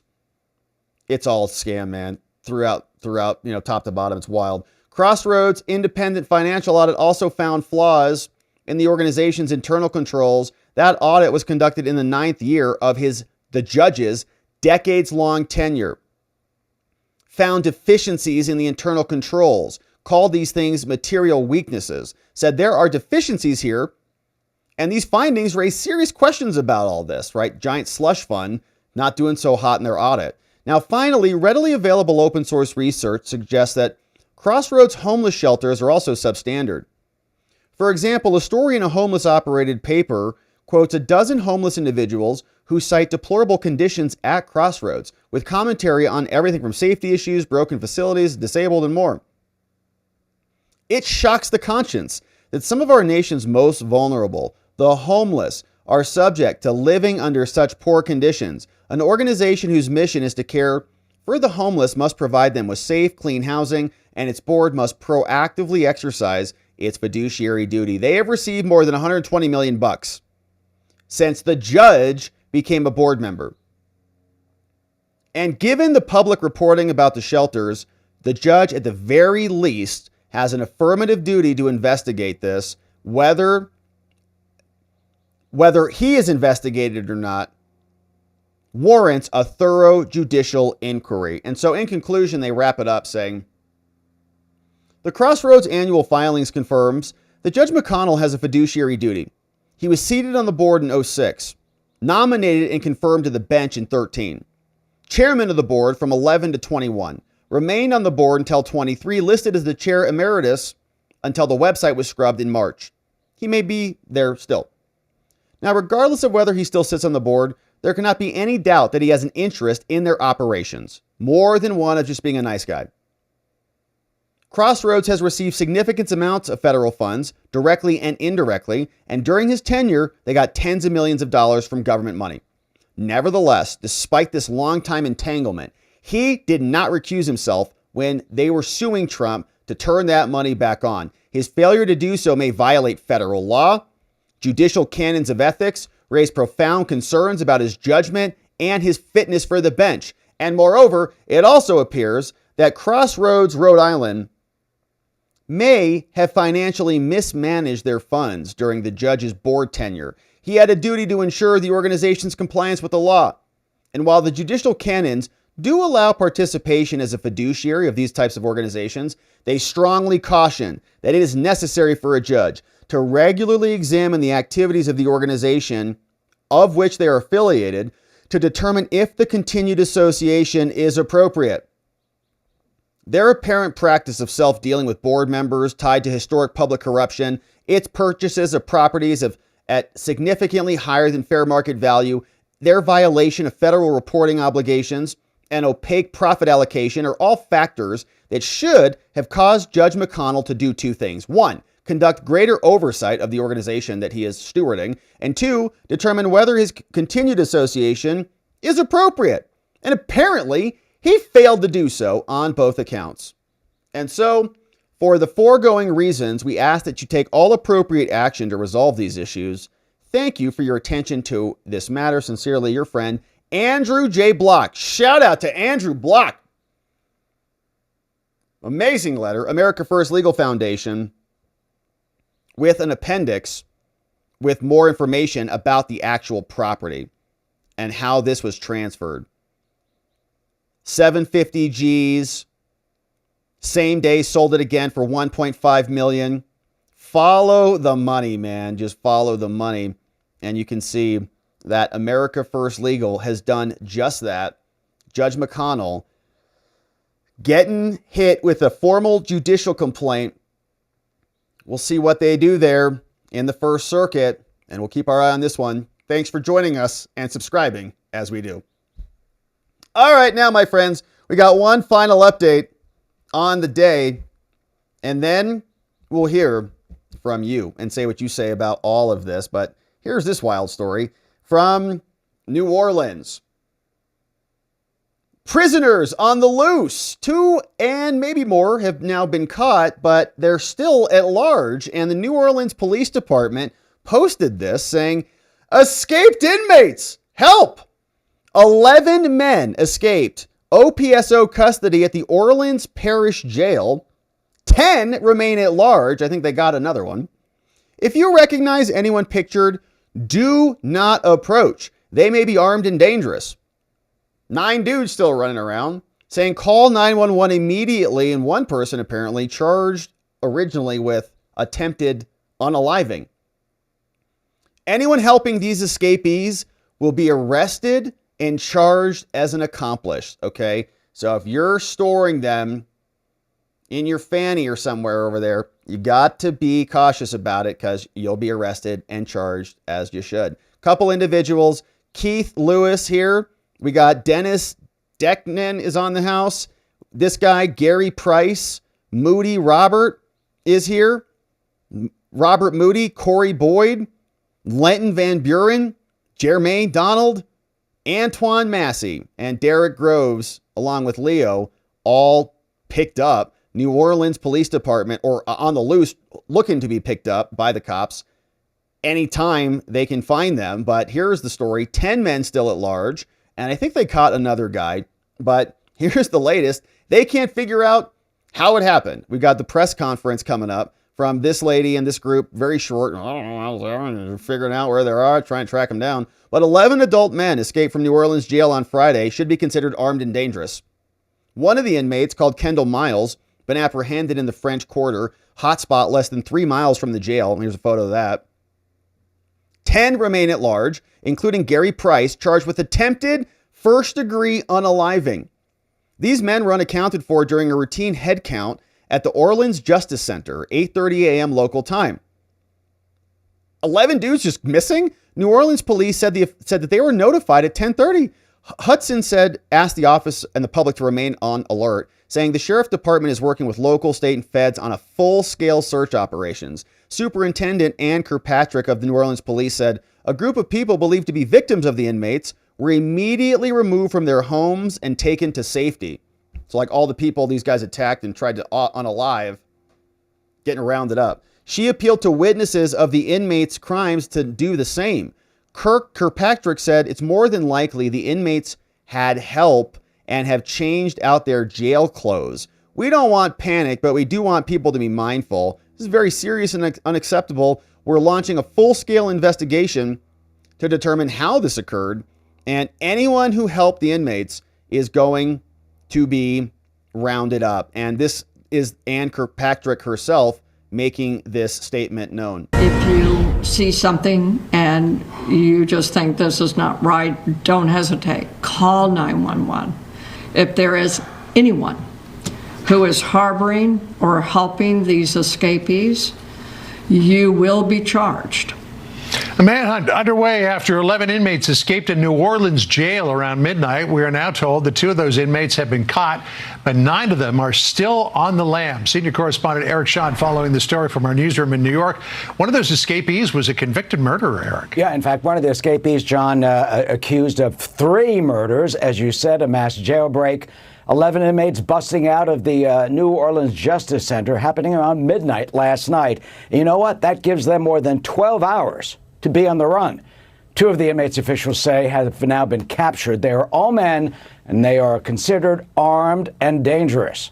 The escapees discovered missing during a routine head count at 8:30 this morning. But authorities there did not alert the public for at least 2 hours that they were on the loose. You're looking at the faces and names of 7 of the escaped inmates. Some are charged with crimes not only including murder, but second-degree attempted murder, domestic abuse, and battery. A source tells Fox 8 in New Orleans that inmate Kendall Miles has been recaptured. He was near the French Quarter. He faces charges of intent to conceal a weapon and bring contraband into a prison. You know that jail is about a 10-minute drive or 3 miles from the historic tourist hotspot that is downtown New Orleans. You can see it on that map right there. All of those suspects are considered to be armed and dangerous. All right, we'll watch that, but there was an arrest that took place. WDSU says viewer video shows the moment one of the 11 was recaptured from the Orleans parish who escaped. It was recaptured in the French Quarter. Here's a short clip.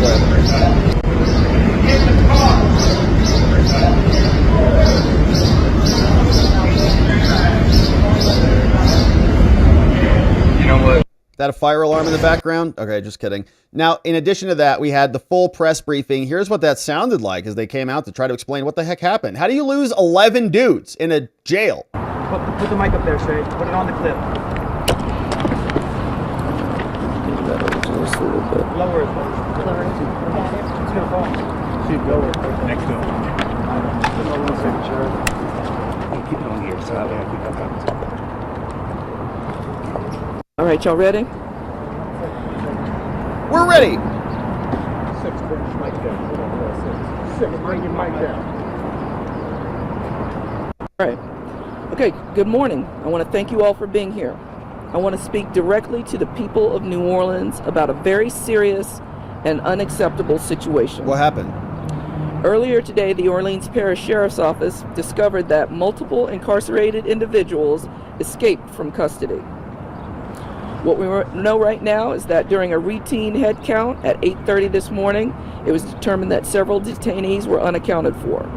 Immediately upon discovery, OPSO activated emergency protocols and launched a coordinated response to locate and return these individuals to custody. We are actively working with local, state, and federal law enforcement agencies in a full-scale search operation. While we are in the process of confirming specific details and identities, we are urging the public to remain alert. If you see anything suspicious or have any information that may assist in locating these escapees, please contact law enforcement immediately, and we're going to give you some contact information. Do not engage or approach these subjects. To be accountable and transparent, we are launching a full investigation to determine how this escape occurred, including reviewing facility protocols, staff performance, and physical security measures. Somebody like left the door Any open. lapses or failures that contributed to this incident will be addressed swiftly and with full accountability. The next steps are that OPSO will continue to provide updates to the... I've been to many jails and prisons in my prior profession. The idea that you get 11 dudes leaving a facility like this, it's like somebody left like multiple doors open and like walked them out, and that they were gone for hours. It's crazy. Media and public as the investigation progresses and more facts become available.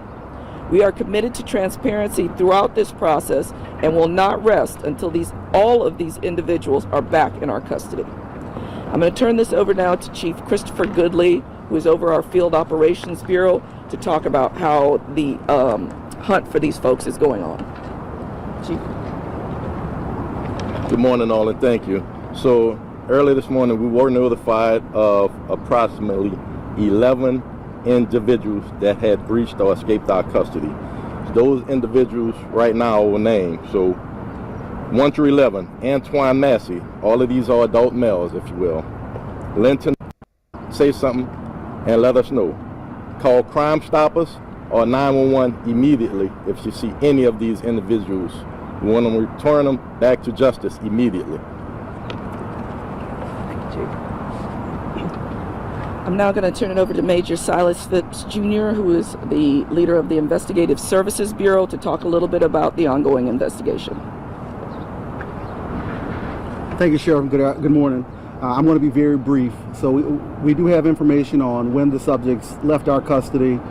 We are working every angle at this point, as the Sheriff said, with all of our local, state, and federal partners to get them back into custody. I just want to remind the public and anyone that may be assisting them that if we identify you and can prove that you are assisting them, we will prosecute you along with them to the fullest extent of the law.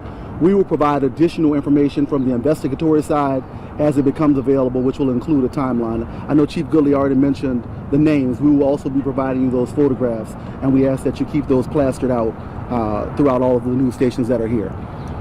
Any questions today? Thank you, Major. We will be disseminating the photos of these individuals as well. In closing, I want to let you know our top priority right now is the safety of the public and returning these individuals to our custody without delay. I want to thank our deputies and our law enforcement partners who are working around the clock to resolve this matter. We ask for the community's vigilance and cooperation during this process. And I want to just emphasize something else the Major said. Anyone who helped or contributed to this escape will be held accountable to the fullest extent of the law. Sheriff, you Thank say you. public We're safety. going to save questions until Sheriff, we you finish say the public investigation. safety. Yeah, no questions, obviously, because, man, what an embarrassment. Holy moly. So 11 dudes just up and walked out of a jail. I got to imagine that somebody on the inside is working to open those doors or to open that up, or it's just gross negligence and gross incompetence. Obviously, I've not been to this jail facility, but I've been to many across Arizona. And in Arizona, if you go to Lower Buckeye Jail, for example, you're like multiple layers deep by the time you get in there. Even attorneys, you go through multiple layers of security, go down, like down this corridor, walk down this big dark hall, this big, actually very light hall, but very, very kind of like ominous hall, walking forever. Then you go up into these towers, and the jails are like in these major towers. So if you're gonna like escape, you're like coming down the towers, deep underground, multiple checks, multiple doors, buzz in, buzz out, every checkpoint, and then you're finally in the facility before you even get to the conference room. Then they take your guy and bring him out. So it's like, how the heck do you get 11 dudes, unless they're all out in the yard somewhere? And by the way, the facility is monstrous, right? So you're walking for miles just to get anywhere.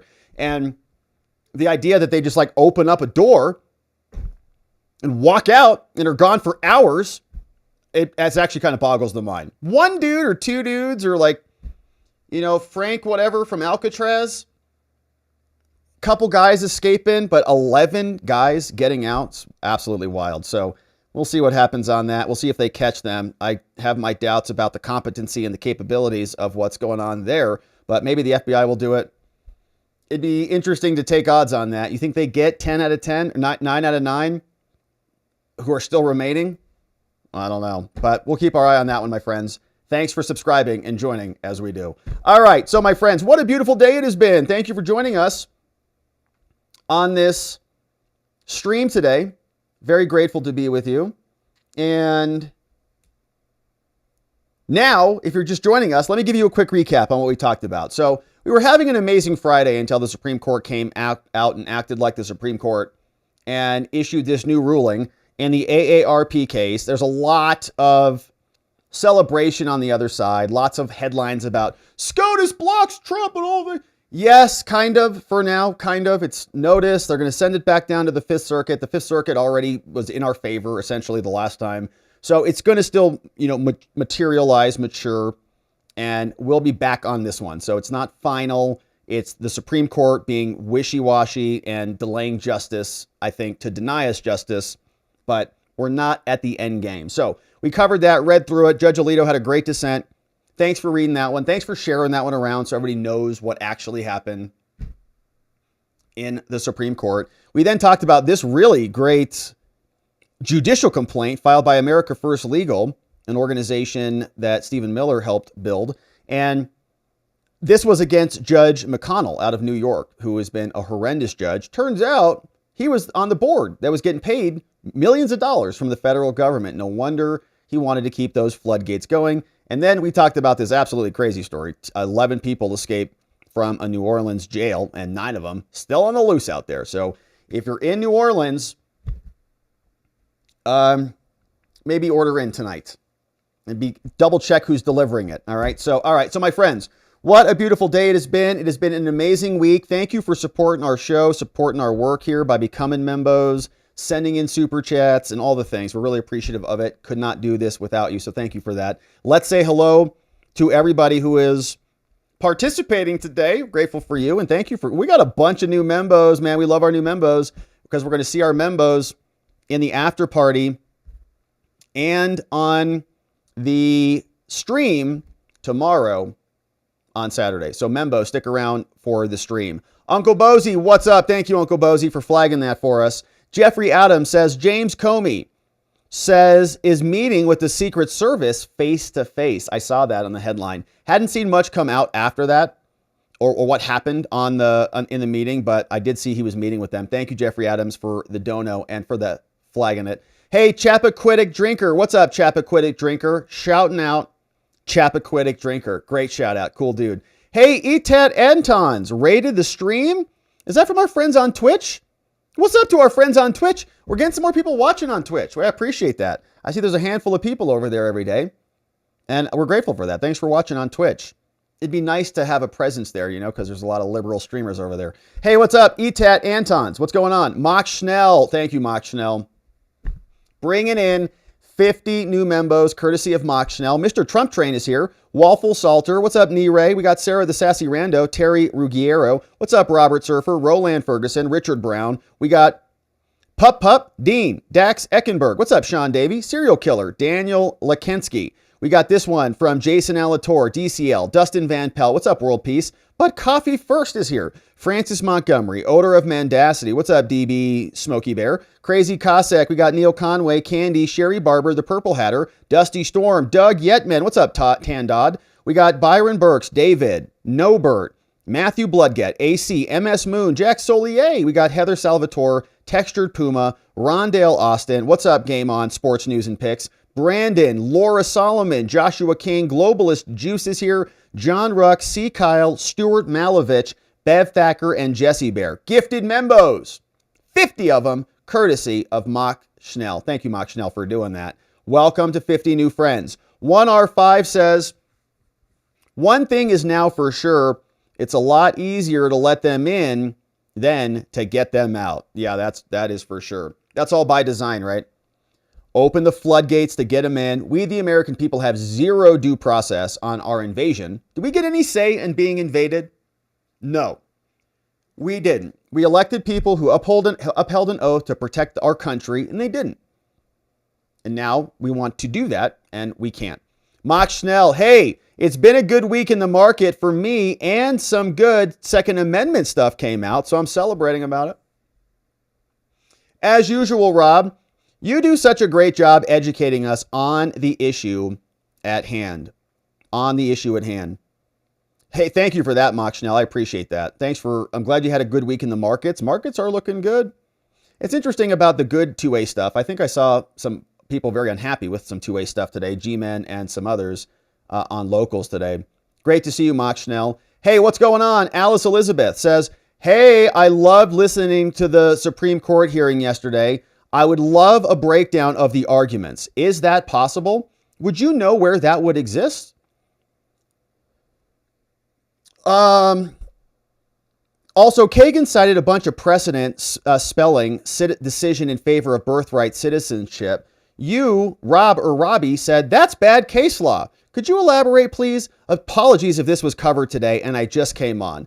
So I would refer you to, so we gave our commentary at the end of that yesterday.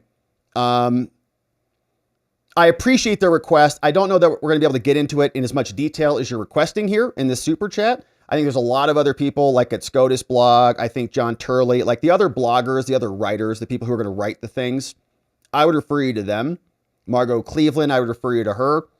But I'm glad you enjoyed the stream yesterday, Alice Elizabeth. I'm glad you're digging into the details on it. So thanks for being here. Real Antel says the proclamation was in March. Is that not notice? The proclamation was in March. Is that not notice?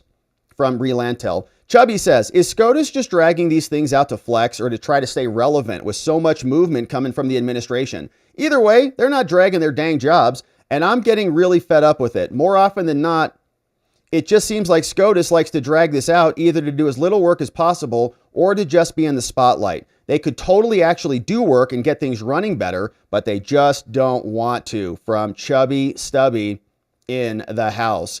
Oni, what's up? Bringing in 10 membos. The Murphys here. Teeny Alongi, what's up? Freddie McDonald. Runts Rats on the soapbox. Tiamo Lisa, what's up? King Yeager Blackhand. Pearl White is here. Jern 2AJ and Philip Tatham. Gifted membos, courtesy of Oni. ONI in the house. We appreciate it, Oni. Thank you. Welcome 10 new membos. NY Renal MD says, elephant in the room is this. ACLU and the left want maximum litigation to make it so distasteful to deport anyone. They will make up anything to gum it up. This is how the left has decided to defeat Trump, not through elections, but through litigation. Yeah, it's kind of the judicial coup strategy. And they've been gaming this stuff out for years. And it's working in many ways, right? They're slowing it up. Mary M., if Trump cannot use the Alien Enemy Act, can he just deport them the old-fashioned way? Yeah, and even that order today said the following. Said, yeah, he can use the original laws, independent sources, to do it. Or we're not allowed to do that either. He's only using the AEA for these Tren de Aragua and MS-13 criminals, right? Well, I think he's using it to expedite them more quickly, or was more quickly. But I think, and I could be wrong about this, but I think the original order in this case said that he could not use independent sources to remove them. And this order says that he can. So I think that this is actually more in the direction of giving him more powers that were previously unallowed. Thank you, Mary M. So yeah, we read that again. Again, it's right there, right? It's that final sentence, which everybody's probably overlooking because of the major order. But I think that is a big sentence right there. The application, I don't know what the hell I did with it. There it is. The government may remove the named plaintiffs or putative class members, other lawful authorities. So go get them. Thank you, Mary M. Will Crump. So in totality, SCOTUS is perfectly happy and eager for tyrannical, black-robed, unelected district trial judges to order POTUS around like a court clerk. Yeah, or ACLU lawyers. They can just call the judge and scream at him.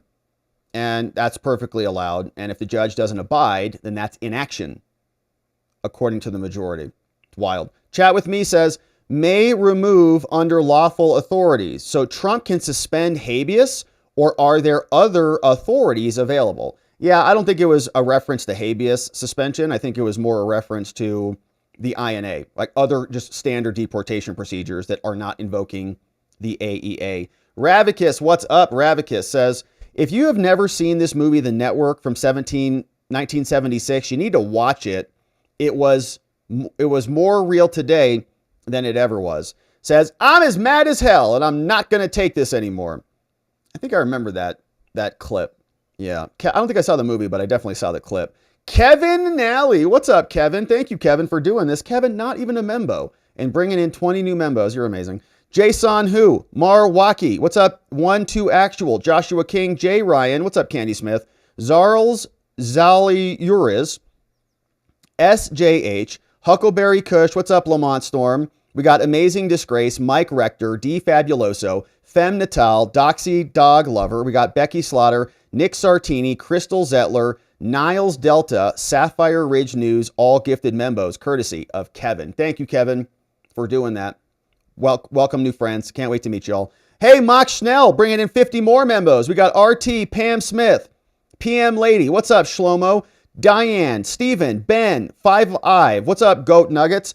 Benjamin, Douglas, Bigfoot, Alan, Tenderheart. What's up, Hugo? Ubong, Todd, Tanya, Bash Coder. What's up, Jacka, Slim Blumpkin, James, Loss, Shattercoin, Margaret, Andrew, Brad Hard, Hui, Kathy G, Jeffrey, BJ, Love and Pain. What's up, Michael? Sherry, VH, Kissa, Captain Safety, Jay Bowman. What's up, Troy? Commander Ed, KJ, Zach, Jerry, H&H is here. Mac, Dame, T-Dub, Kara, Drew, Leslie, Steve. Gifted membos, courtesy of Mock Schnell. Thank you, Mock Schnell, for bringing in 50 more membo friends. Hey, Mikhail says, Congress should investigate ACLU lawyers for influencing judges and identify and remove or charge if possible. All judges who had contact, didn't report, or were influenced. Weird, it's the second time in a row that SCOTUS was ruling on the 7-2. Yeah, so I guess like Jim Jordan would hold a judiciary hearing and subpoena some ACLU stuff or something, and then Pam would not do anything about it. You know, if the Boasberg stuff or the McConnell stuff, if there's teeth there and they're investigating Tisch for similar stuff, right? They could investigate him for that stuff if it's fraudulent types of crime. So, yeah, I don't know what Congress is going to do. I don't know what the DOJ is going to do. The Supreme Court, honestly, should be rectifying this and not be enabling the ACLU lawyers to do what they're doing, but they've done that. Spudman, what's up? Thanks for sending this in on Rumble. Says, set up facilities in Texas on a military airbase, immigration courts on site, notice is given when arrested. They have X number of days to file habeas, and when they're done, walk them to a plane. Well, Spudman, if you missed yesterday's show, as long as they don't know that they're on a military base, then they can just not be charged with crimes. If they're just too dumb and there's not enough signs that are covered with lights, then our whole legal system is defeated because there's not enough signs with lights. So we can't do anything. Mizzy M, I was waiting for SCOTUS to make a decision and they only seem to do after being forced to. I've lost faith in that branch of government. Without Trump, this country would be truly lost. I don't know how this third branch form of government survives without a loyal legislature and a court system. It just seems like the system is broken. Hang in there, Mizzy M. We're going to enter the golden age. We're entering it now. So we'll repair all this. What's up, Will Crump? Time for Trump to ignore all courts and act, says Will. Crafting with Bit says, are we now waiting on the Fifth Circuit to explicitly define due process for AEA removals now? Anyway, this can end up being a win.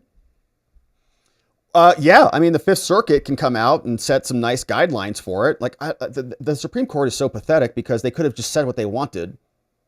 Now the Fifth Circuit will have to, be the Supreme Court, I guess.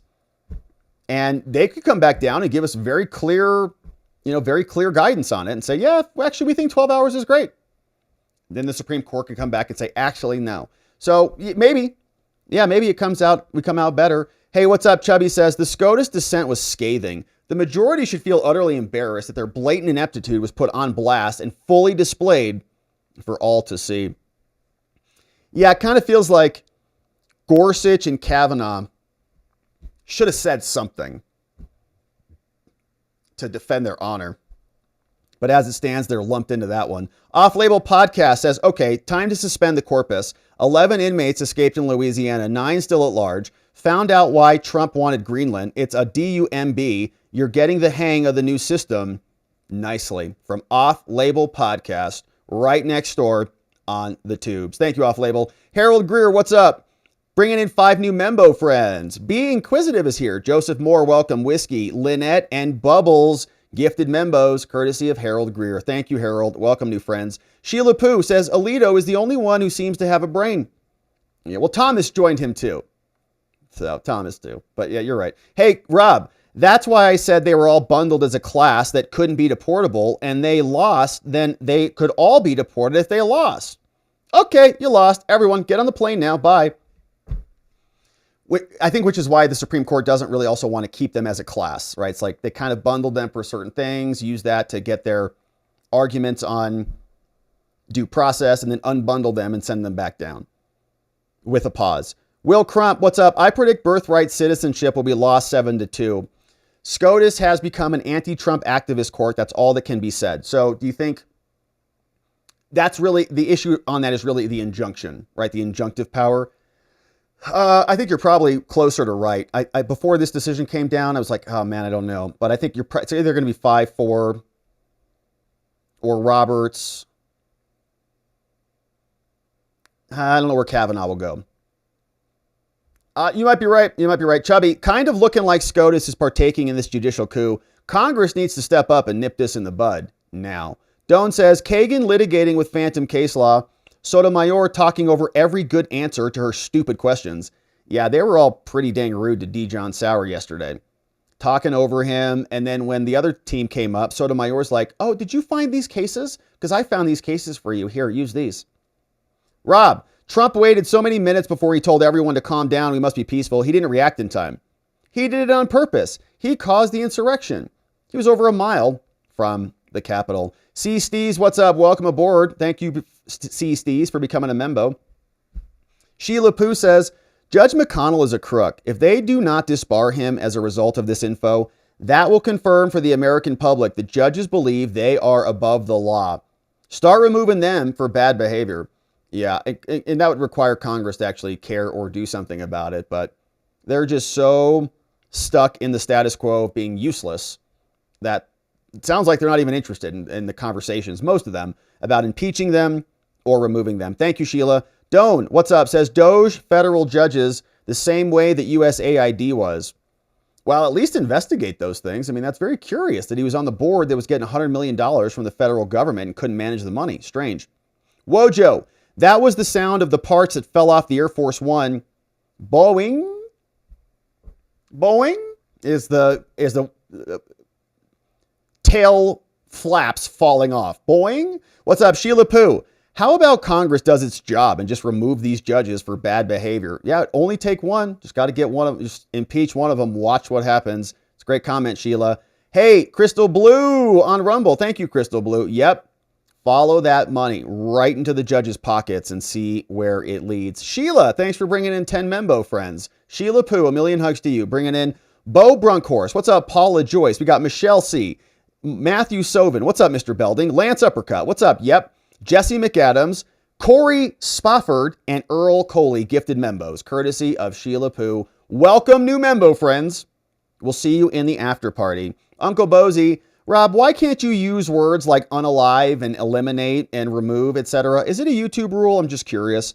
I wouldn't say it's a rule, but yeah, you don't want your videos to get flagged, essentially. Like if your videos are filled with garbage, then the algorithms are like, well, a lot of bad words in there, and you can get decreased monetization. You can get decreased reach. You can get flagged for 18 plus. Just a bunch of reasons not to do it. It's just not worth it. So we just don't, is the general answer. And I think a lot of other YouTubers kind of do the same thing just to steer clear.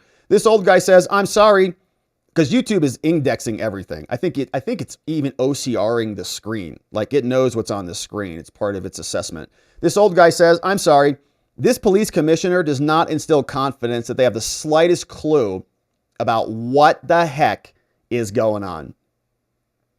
I wouldn't call it coaxed self-censorship. I would say it's more like forum rules. Like, you don't go into a court or to your in-laws, maybe you do, and like scream profanities at them. Like, you talk differently with your bros in a locker room than you might in a dinner with an in-law. So it's just kind of about, I think, not getting flagged by the system, essentially. Uncle Bozy, but we still talk about what we want to talk about, is what I would say. Uncle Bozy says, this just in. The Secret Service met with James Comey this afternoon. Boom. And they didn't arrest him, it sounds like, unfortunately. Hey, Felix de la Cruz, has anyone else noticed that with the number of female chiefs and sheriffs who have run as a Democrat, the quality of services has declined? Barb Loves Alaska says, breaking up to date, escapees live video of the escape. They just ran out the door. Just ran out the front door. Amazing. Felix de la Cruz, SCOTUS will be as useless as usual. Will Crump, 11 escapees. Yeah, jailers, they had to help. Totally an inside job. Clark Blount, what's up, Clark? Thank you, Clark, for being here, bringing in 20 new Membo friends. Let's welcome them in. Andy Lindsay, what's up? Wayne, the end is here. Scott John, Dictum Factum. KP is here. Stephen Richard, what's up, Tommy Jones? John Walco Wyack, Mrs. LVRM, Coco's feeling spicy. Perfect Pete, Donna Blackwell, Charlotte Foster, what's up, Dennis? iZone, Lassie, James is here. Andrew, Kimberly R, and Miss Vicky May coming in, courtesy of Clark. Clark Blount, thank you for doing that.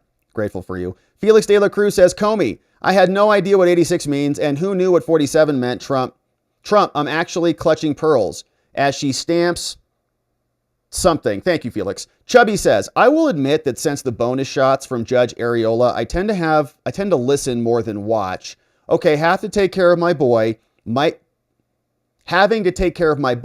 be more of a contributing factor to that. I gotcha. Chubby doesn't want to get hit with an Areola nip again on the live stream. I can understand that. Chief Vince, membership gifts are random. Gotta watch Rob 24/7 if you want to get one, and luck helps too. Thank you, Chief Vince. I noticed you're not a member, but thanks for trying and being here. Felix de la Cruz, what's going on? SCOTUS affirmed executive orders power to enforce the INA and U.S. Code under Title 8, meaning Kilmore's deportation ruling is valid. Read between the lines. Mikkel Heim says, Heat Rob, the direct link to watch SCOTUS is s.c SCOTUS is supremecourt.gov. Amazing.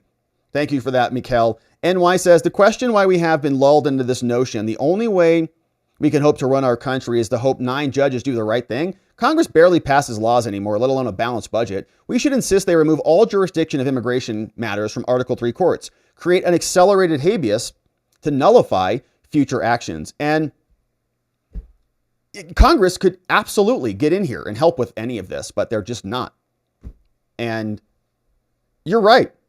There's a lot of other things that can happen. And now Trump, I guarantee you, like, they're going to be working hard to just deport them on another basis. And they'll find it and get it done quick. Captain Patriot, what's up? Everyone is forgetting they can't be deported under the Alien Enemies Act, but they can still be deported under the regular laws. Yeah. Clark Blount has a comment saying someone might be in the Special Olympics mentally. I'm not sure. We don't know. Captain Patriot, remember, everyone, the first part of Trump's oath is defend America against all enemies, foreign and domestic. Think about that long and hard. We do. Yeah, we do. We don't want communist domestic enemies wrecking America. And we're trying to save our country from an invasion of terrorists. And the judges are trying to prevent us from doing that. Dang it. My friends, thank you for sending those in. And welcome to our newest of membos, YouTube membos. Stick around after the stream because we're going to fire up an after party and we'd love to have you join us. Before we do that, let's say what's up to our friends on X. Jen Griffin, betting on this, says $50, it was inside help. And that would be helpful. James Pepper says Comey is under 24/7 Secret Service protection and says lots of interesting comments there. Chris Allen, what's up, Chris Allen? Great to see you. Said this was outrageous, but as soon as they selected leftist judges, the fix was in. And John Roberts might be buying them dinner over there. Great to see you. What's up, John Cobb? Guernica's over there. Darby Shaw. What's up, Azok? Chappaquiddick Drinker. Great to see our friends on X. And it's nice to follow other friends on X if you're over there. Meek Helheim, what's going on? Bringing in 5 new Membo friends. Hillbilly Jackal. What's up, Woody Harrelson? Lobotomized is here. Ruth Ann Ray and Barry Young, Barney Young, all gifted Membos, courtesy of our friends Meek Helheim. It's Heim time in the house. So we also got this one from Mikkel. Thank you for that. All right. And so, my friends, it has been a beautiful and an amazing stream and a lovely Friday. It was a better Friday until the Supreme Court came back down and tried to wreck it, but it's not as bad as it seems. And so we'll come back and see what else is happening there once the case gets fully briefed and works its way through the courts. Amazing. Okay, so my friends, we'll leave it there on the day. We had one other comment come in from the Rubos. Said, hey, it's the Rubos from rubosaltshop.com. You know who they are. They're amazing. Said, hey, Rob, we just wanted to let you know how much we love and appreciate you and all you do. We haven't seen the Rubos in a while, and it's nice to see them. Says, we haven't abandoned you and the Watcher family. We're working and lurking. We're working on a children's book project telling the story of how my father taught me to cook when I was 8 years old, living in the Bronx. We wrote the manuscript over a decade ago, now decided to bring it to fruition. We were working on it as you so generously shared the live stream of Mama G cooking Big G meatballs. We were amazed at the parallel, your mom teaching you and all of us how to cook the family recipe. We so appreciate you and the Watcher family, the best community in the world. Man, the Rubos are amazing folks. And the Rubos, you guys came up during the meatball session. So maybe after the meatball session. So the next day, we did Mother's Day. We did meatballs on Sunday. Mother's Day, we did presents. We went to mass and then we did breakfast and coffee and the whole thing. And then we came back and opened presents. And one of the presents I got my mama were these electric salt and pepper grinders, but they're like super fancy. They're like from France or whatever. You can like adjust the grain size. So like you like big fat grains and like little grains of salt or thick grains or pepper or whatever, all electronic, like fancy, heavy. They look like legit. First thing mom says when she opens the salt shaker, I could put Rubo salt in here. I said, yes, you can, mama, because it comes from the ocean in France.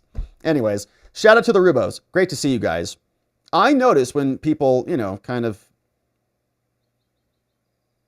seem absent, and I miss you guys. It's great to see you back. Glad you're here. Hopefully the book is going well. Really glad you got to join us on the meatballs, and thanks for the amazing salt. Get your salt at rubosaltshop.com. Good stuff. Boopsy, I like how you show us the president's schedule. I wonder if you can look at other people's too, like Vance, Pam Bondi, and congressmen. It'd be nice to see what they're doing with their time on our dime. Yeah, problem with that is that they don't usually have a lot of schedules. They don't usually post a lot of their schedules. So I don't exactly know what they're doing. I don't have good insight into Pam Bondi's schedule or Kash Patel's schedule, Boopsy. I'd love to, because I would agree with you. I'd like to know what they're doing every day, and it'd make it a lot easier for show prep, but it's just kind of hard to keep eyes on them. Unless other people have sources, but I just haven't found good sources for those. So, my friends, we will leave it there on the day. Now, YouTube friends, hit the refresh button on the channel homepage. If you're a membo, we'll see you on the after party. Locals, we'll see you on the after party. Hang tight.